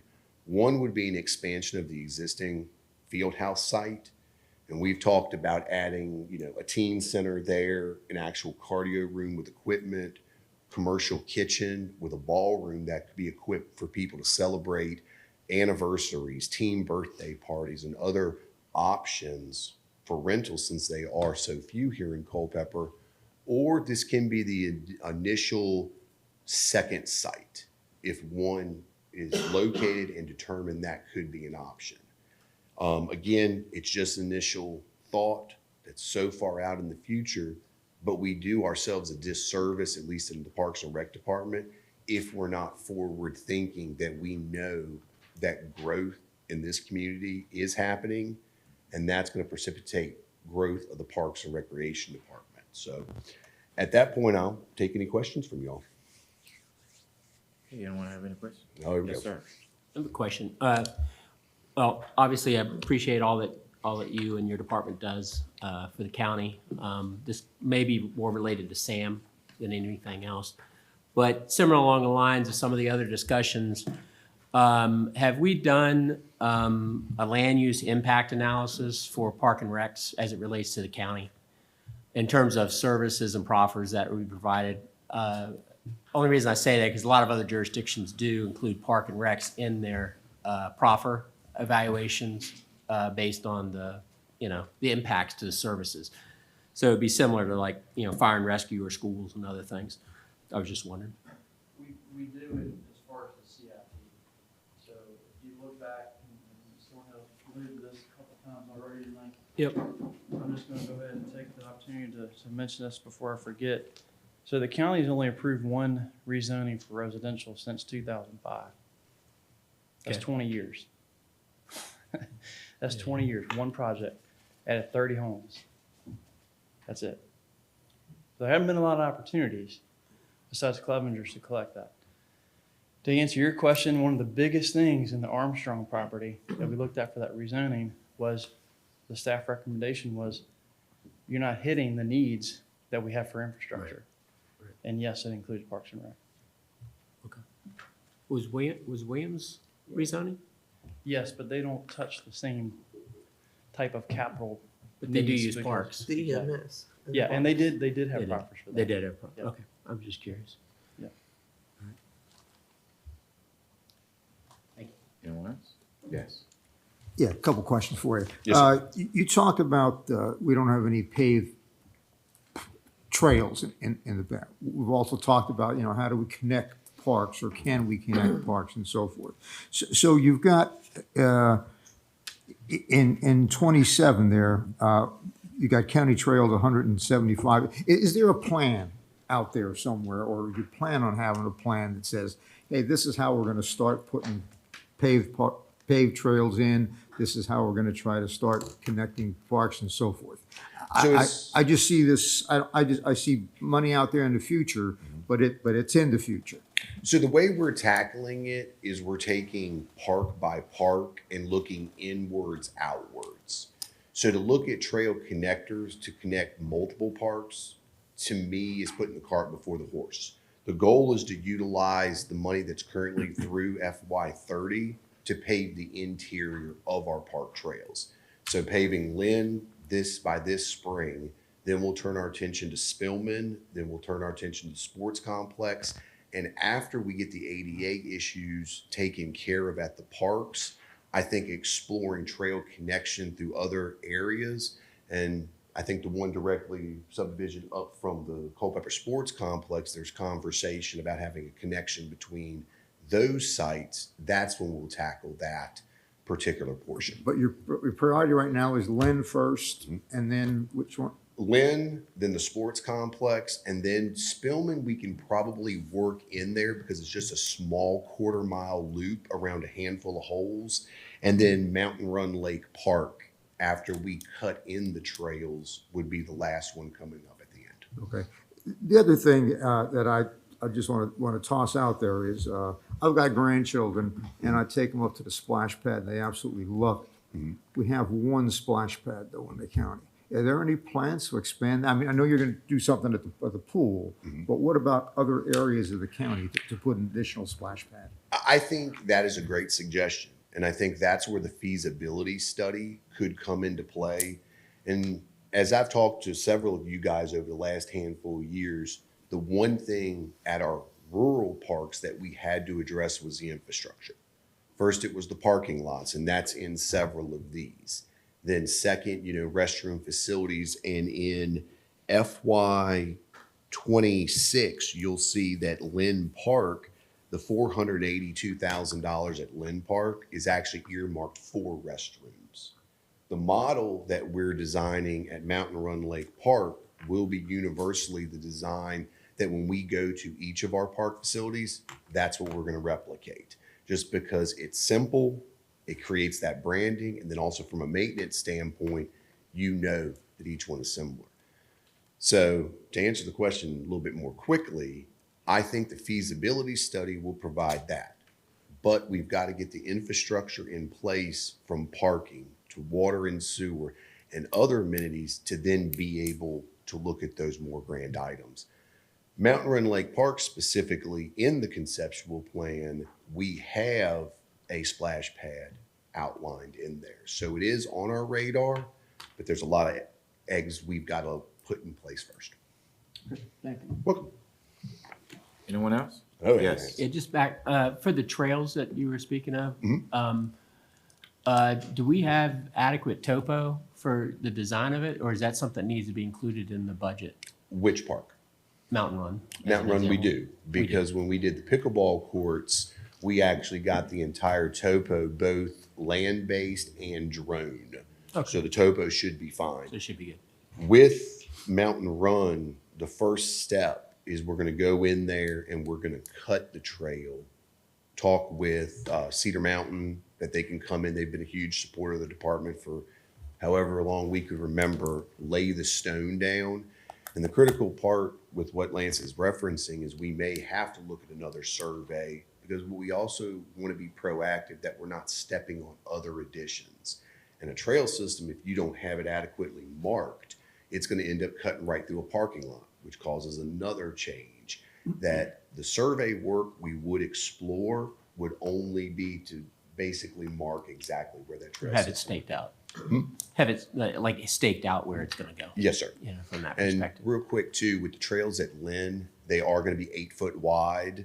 So again, we're planning for what the growth and the usage should be in the immediate future versus only looking at 4 foot trails or 6 foot trails. I mean, with my wife and my 2 little ones, I've seen her push one of them strollers, and navigating a 4 foot trail is not simple at all. So we're going 8 foot on that size. And we could put the sign up that limits Chairman Reeves from walking across the street.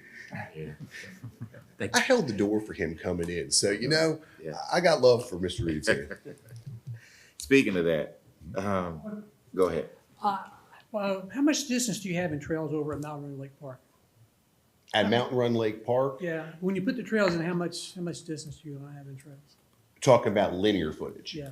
So we don't have the exact number because it's just the conceptual plan. But if I had to imagine, It's over a mile. it would be probably about 1.25 if we ran it all the way down lakefront. It's probably about a mile. And really, what's nice about our trails is the topography varies. You know, you've got some that if you do have, you know, mobility issues, you can scale it back. And Lynn falls into this category specifically because there's about 3 or 4 different loops at Lynn Park that we're evaluating. So we've got a good trail system here within our parks. All right. That's and, quick. And you said the parking out there at our Mountain Run. Where?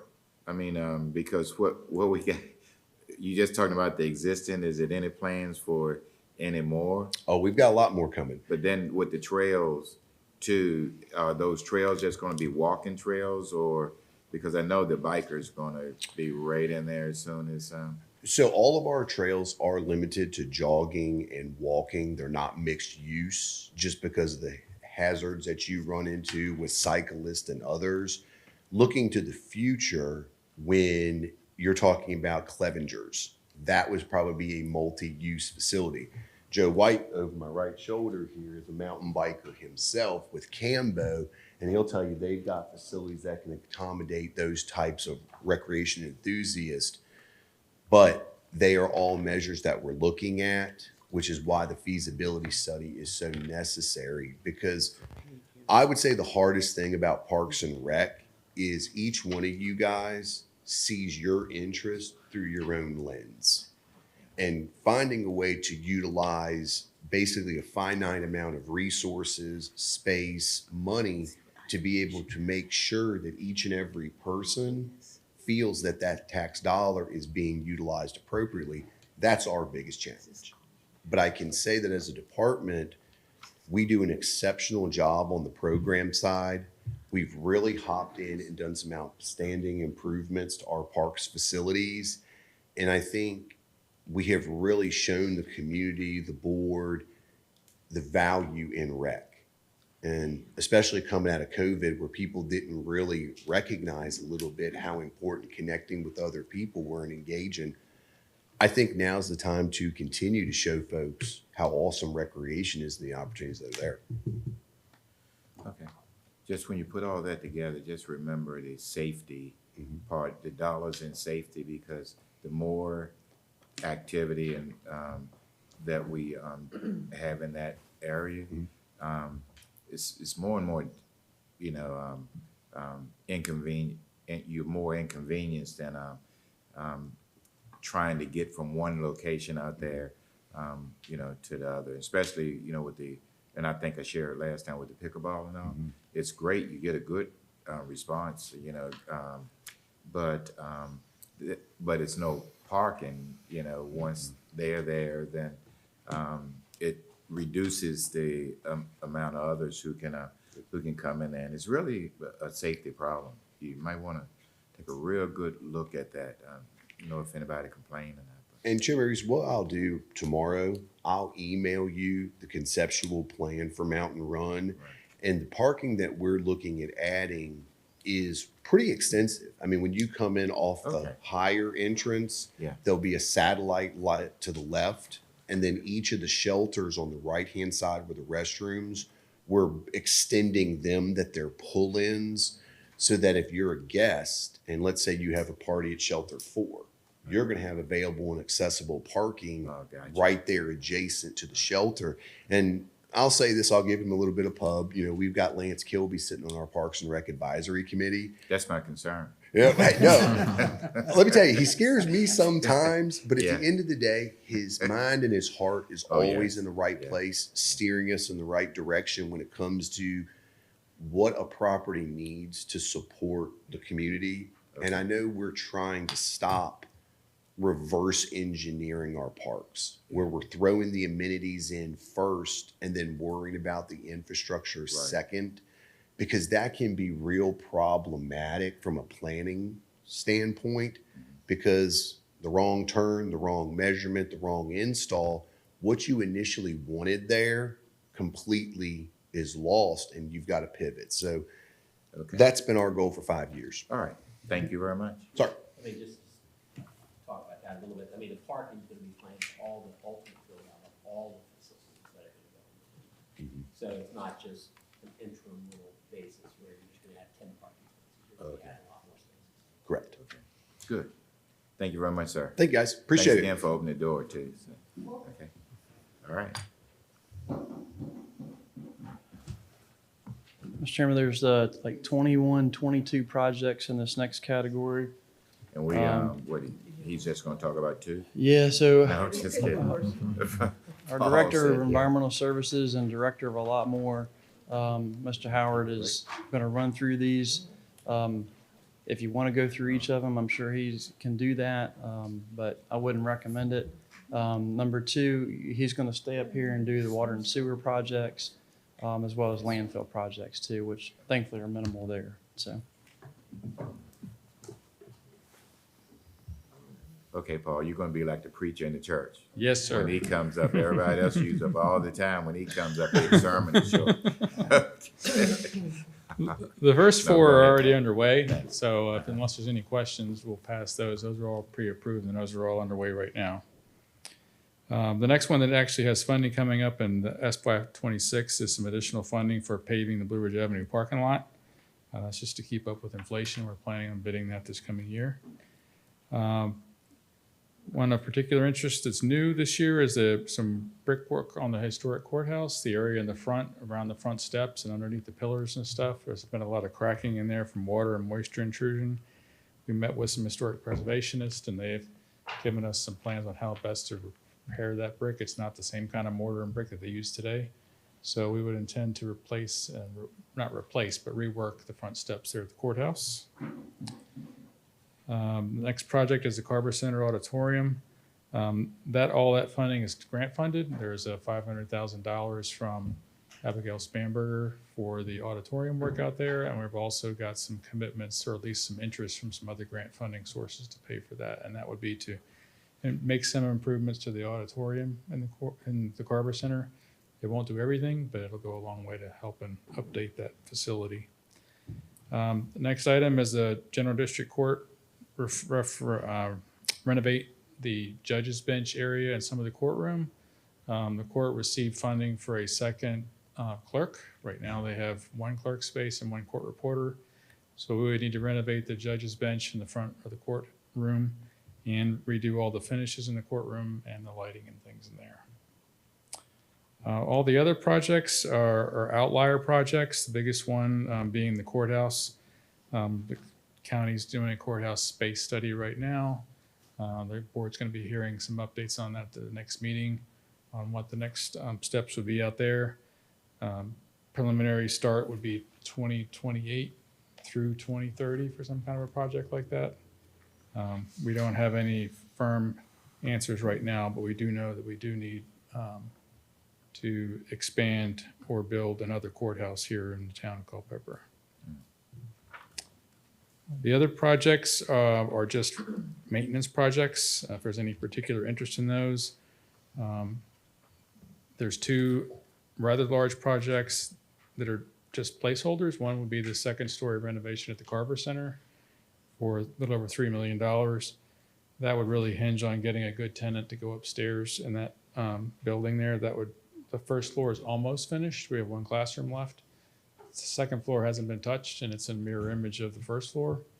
But that would be about a $3 million project at least, and that would also require an elevator.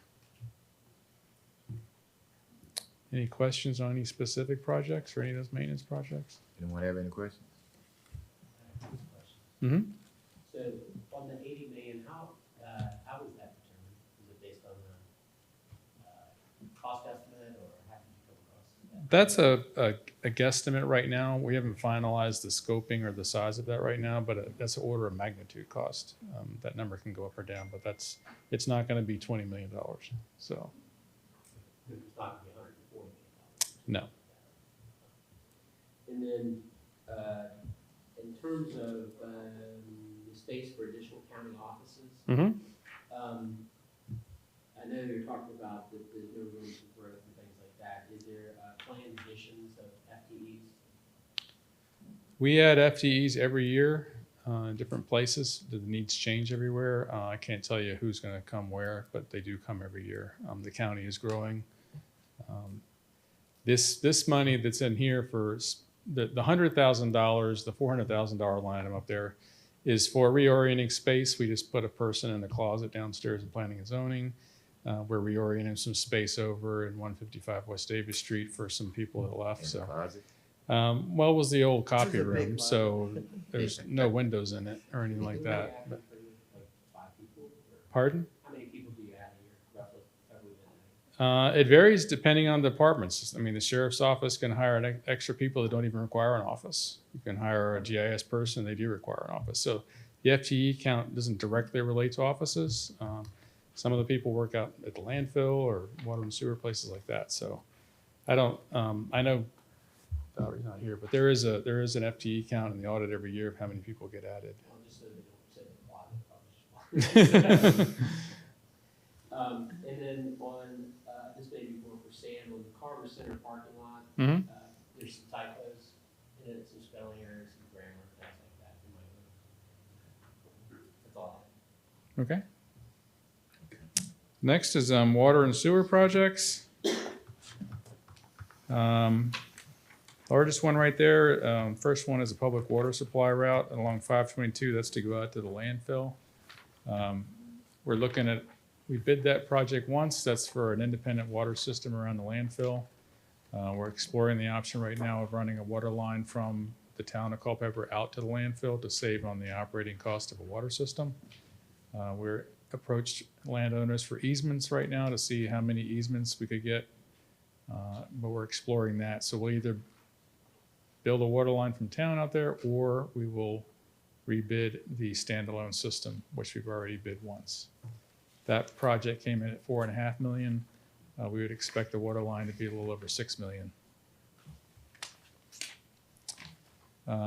Second project is to wash out, inspect, and make some repairs to the elevated water tank up at Clevenger's. That tank was put in 2005, so we need to do some touch-up painting in there. And that's also in there later on, lower down in the budget. I forgot which one it is. It's 1.2 million later on to paint elevated tank, 1.2 million. That would be to paint the entire tank, and that would be out towards FY30.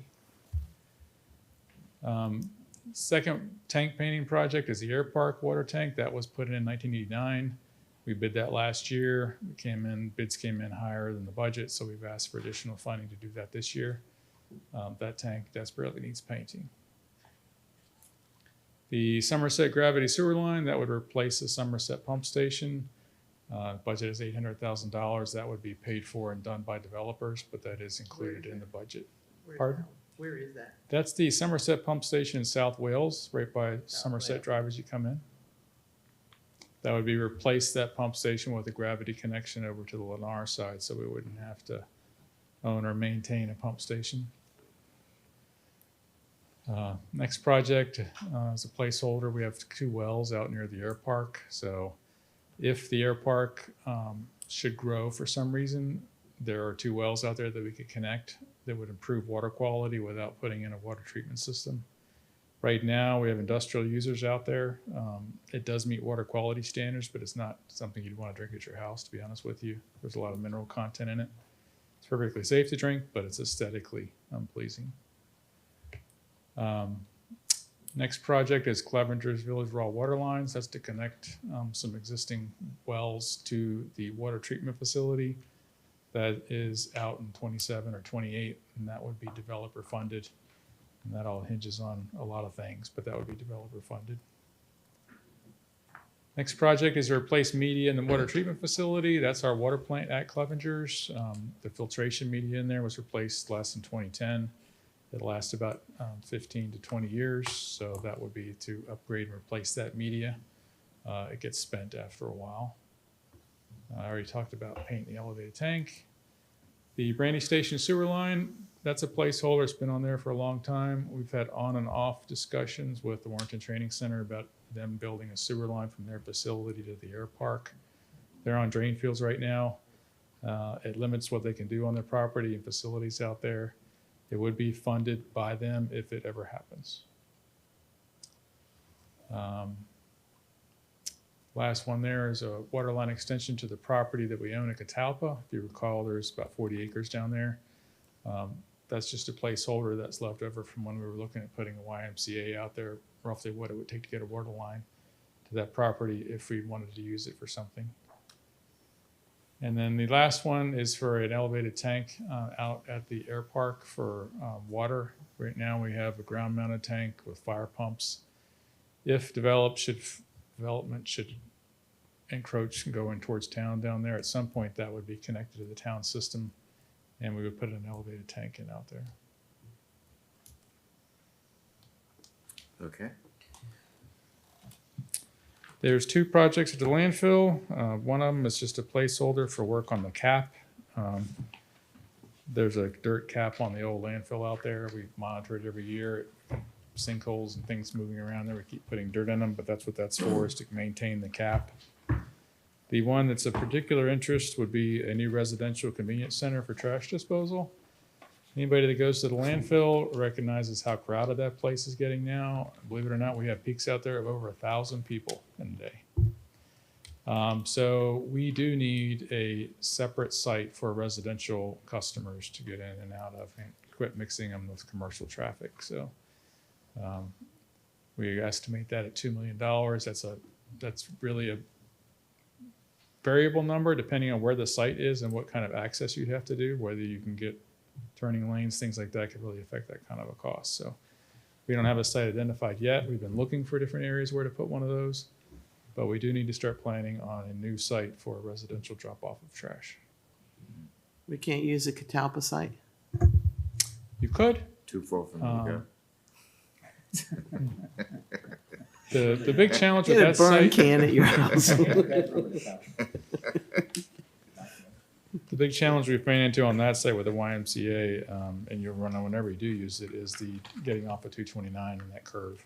It takes some very long turning lanes. I think you got plenty of space up there somewhere to locate, relocate. Don't worry about it. Everybody wants it someplace, but not near them. So I've forgotten, where did we stand? Did you end up buying property at Lignum for that small convenience center? No. And the lease was gonna run out, and where does that stand today? We tried to buy some property down there. We've not been successful. We are continuing to lease that site, but we have not been able to buy any property yet.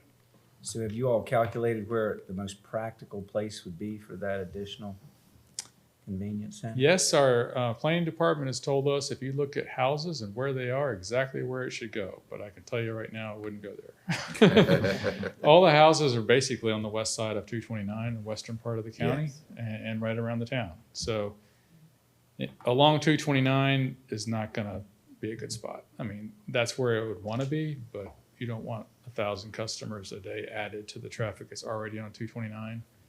It really needs to be around town someplace where you have access to the major highways, 522, 229, 29 or Route 3. But if you just look at the distribution of population, it would want to be north of town. Because I still keep thinking about the proffered space, that's school space at Clevenger's, but I know that's valuable space with unforeseen value in the future maybe. So you got to watch what you put there, I guess. The proffers exclude that, this use of there, do they? actually. Yes, they do, sorry. They wrote that in there. That's what I was thinking. Good thinking. Yeah. They thought of you too. That's what they thought of me. Yeah, they ruled that one out. Any questions? Thank you for your time. Thank you. And Paul, I noticed, and I want to always say this when it's true, but the employees up there at the landfill, Yes, sir. and even when you keep, bringing in new ones, they seem to catch the same fever that the other ones have, and I just watch them sometimes, just how they handle other people that come up there, and and the manners they have, and just got good team up there. I want to commend you guys, not just because they take my trash out of my car, but I watch them, and they just people look for them. They just look for them. And when you put them in that little weigh station, you put them in the office. The one gentleman you put in there, and people were asking, where is he at? Where is he at? And but they all, they seem to catch that fever, and it starts from the leadership. So, thanks. I appreciate that very much. Yes. I'll share that. That's why we can't move it to Culpeper. Okay, go ahead. All right, Sam.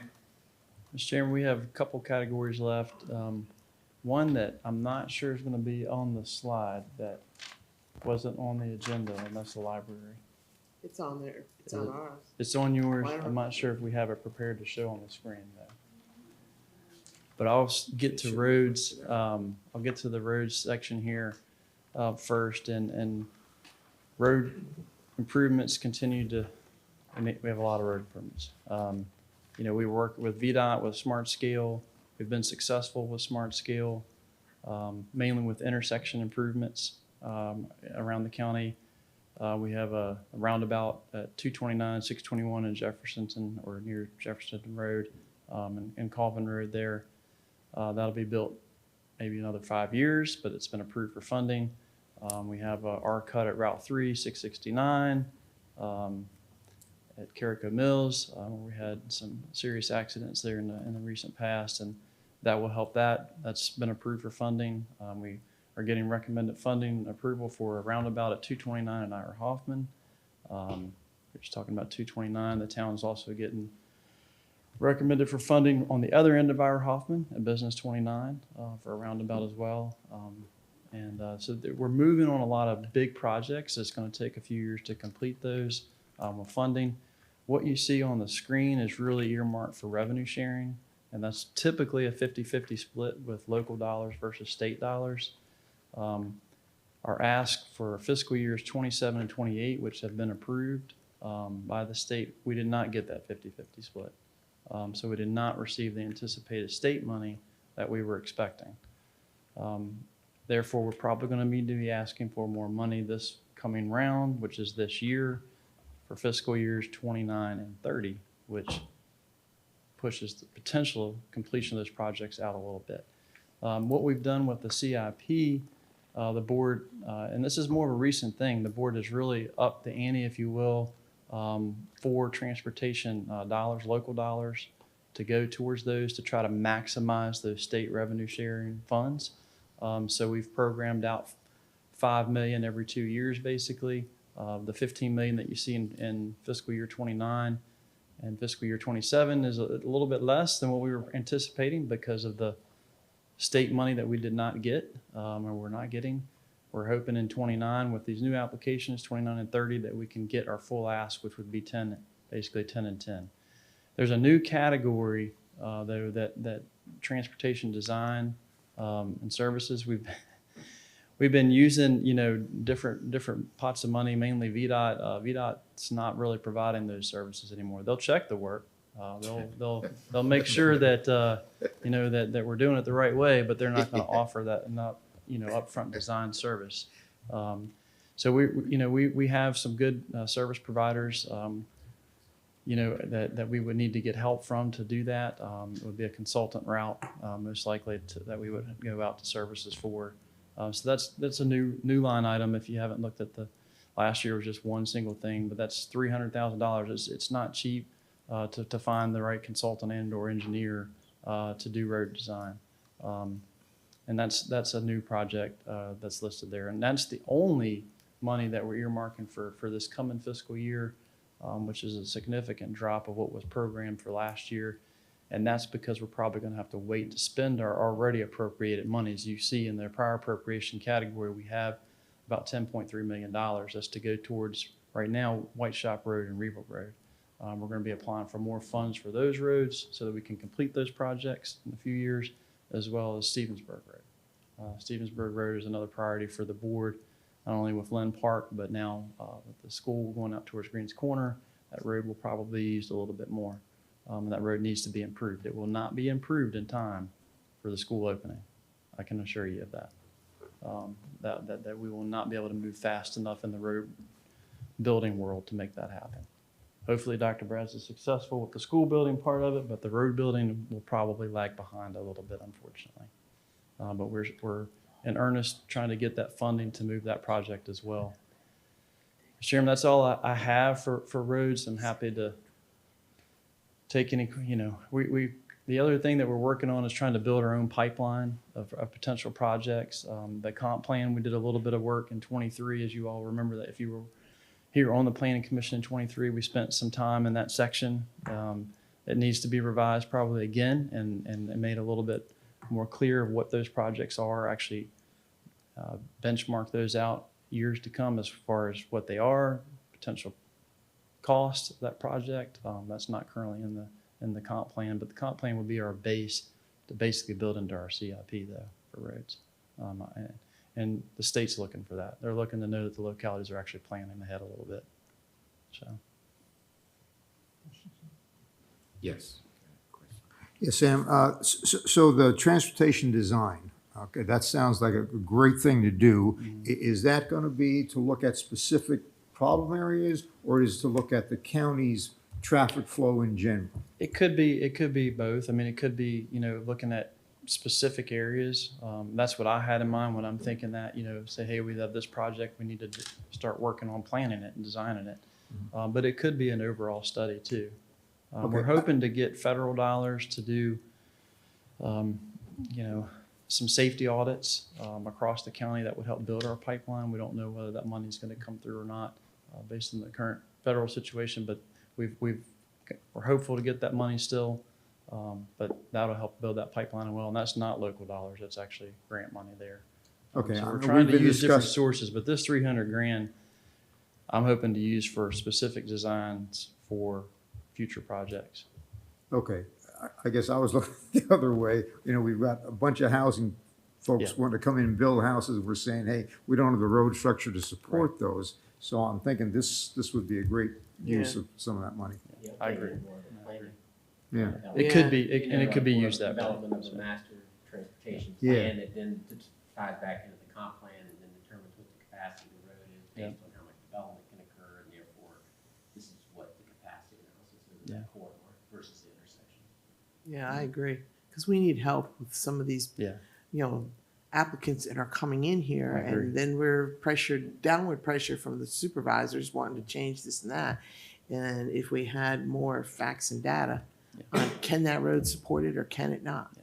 You know, is the proffer for X, Y, and Z adequate or not? I mean, it would be helpful. No, those are all good comments, and that is something we could look at, maybe broadening what I have as far as a description for that category a little bit too, to incorporate that. I think it could also be a seed money, right? You know, if you put 300 Yeah. this year, 300 next year, maybe you don't do a master transportation Right. plan for 3 years out, but at least you're getting to the point where you have the funds to do it. We're just seeing, unfortunately, we're having to take on more local responsibility for that than what we were used to, at least here in Culpeper. And the board realizes that, and so that's kind of the idea behind this, so. Was there was there not discussion, or was there discussion with the board about having each year have 5 million in it? Not yet. There's gonna have to be, because we're gonna have to figure out how to pay for all these priorities, right? So, yeah, so those are big numbers No, I know. moving out. I heard that right. there was some desire to have 5 million every year. Yes. In the CIP. So I didn't Yes. see the 26. Yeah, no, and that's done intentionally, based on what we know we have to accomplish this year, this coming fiscal year. And it's done intentionally in hopes that there is additional revenue coming, as we mentioned, from some other things, that would help us pay for some capital projects, so. What about SGR funds? Is there been any of that? I don't know, I don't, if we do, Mr. Kilby, it's through the state and they do it on their own. They don't really ask us for priorities for that, so, yeah. They usually do like an RSA report and submit it and then get back. into Yeah, SGR funds. we need a lot more in that pot for state good repair of any roads, so yes. Yeah, no, I get it. Okay. Spend all of it. Yeah. And we've actually petitioned our state legislators to look at putting, more money in revenue sharing, which brings more skin into the game for localities, as well. And right now that pot has not grown, so unfortunately. When the supervisors lobby the state legislators, they didn't go down there this year, I don't think. So how are they doing it? They're writing a letter? Letter campaigns, email campaigns, picking up the phone, the old classic way. And they're doing that? Yes. They are? Yes. On a multitude of issues, but Okay. money for roads is one of them, so. Okay. All right. Thank you. Second to last category, grant matching. This is something that we started a few years ago. They are used. There are various grant opportunities that come up, and these dollars would be used locally for projects as matching funds to go after grant dollars, basically. There's not a specific project in mind for this category, but this is it's something that actually has worked, and that money is being used every year. We probably could add more to that if the board desires to do that. So, one category that's not on the screen that was included in your package that was posted on board docs is the library. We added that this year. There are a couple of proposed projects in the library. The library director I know is not here tonight. But if you have your sheet in front of you there, I can highlight those really quickly. Library Foundation, we had a project last year for, I think it was a youth services renovation and some shade sails on the back patio there at the library. The Library Foundation, we put that in the CIP, but the Library Foundation actually paid for that, so that was not new local dollars that were assigned to that, but we do have, if I can get to the right category myself here. We do have potential projects.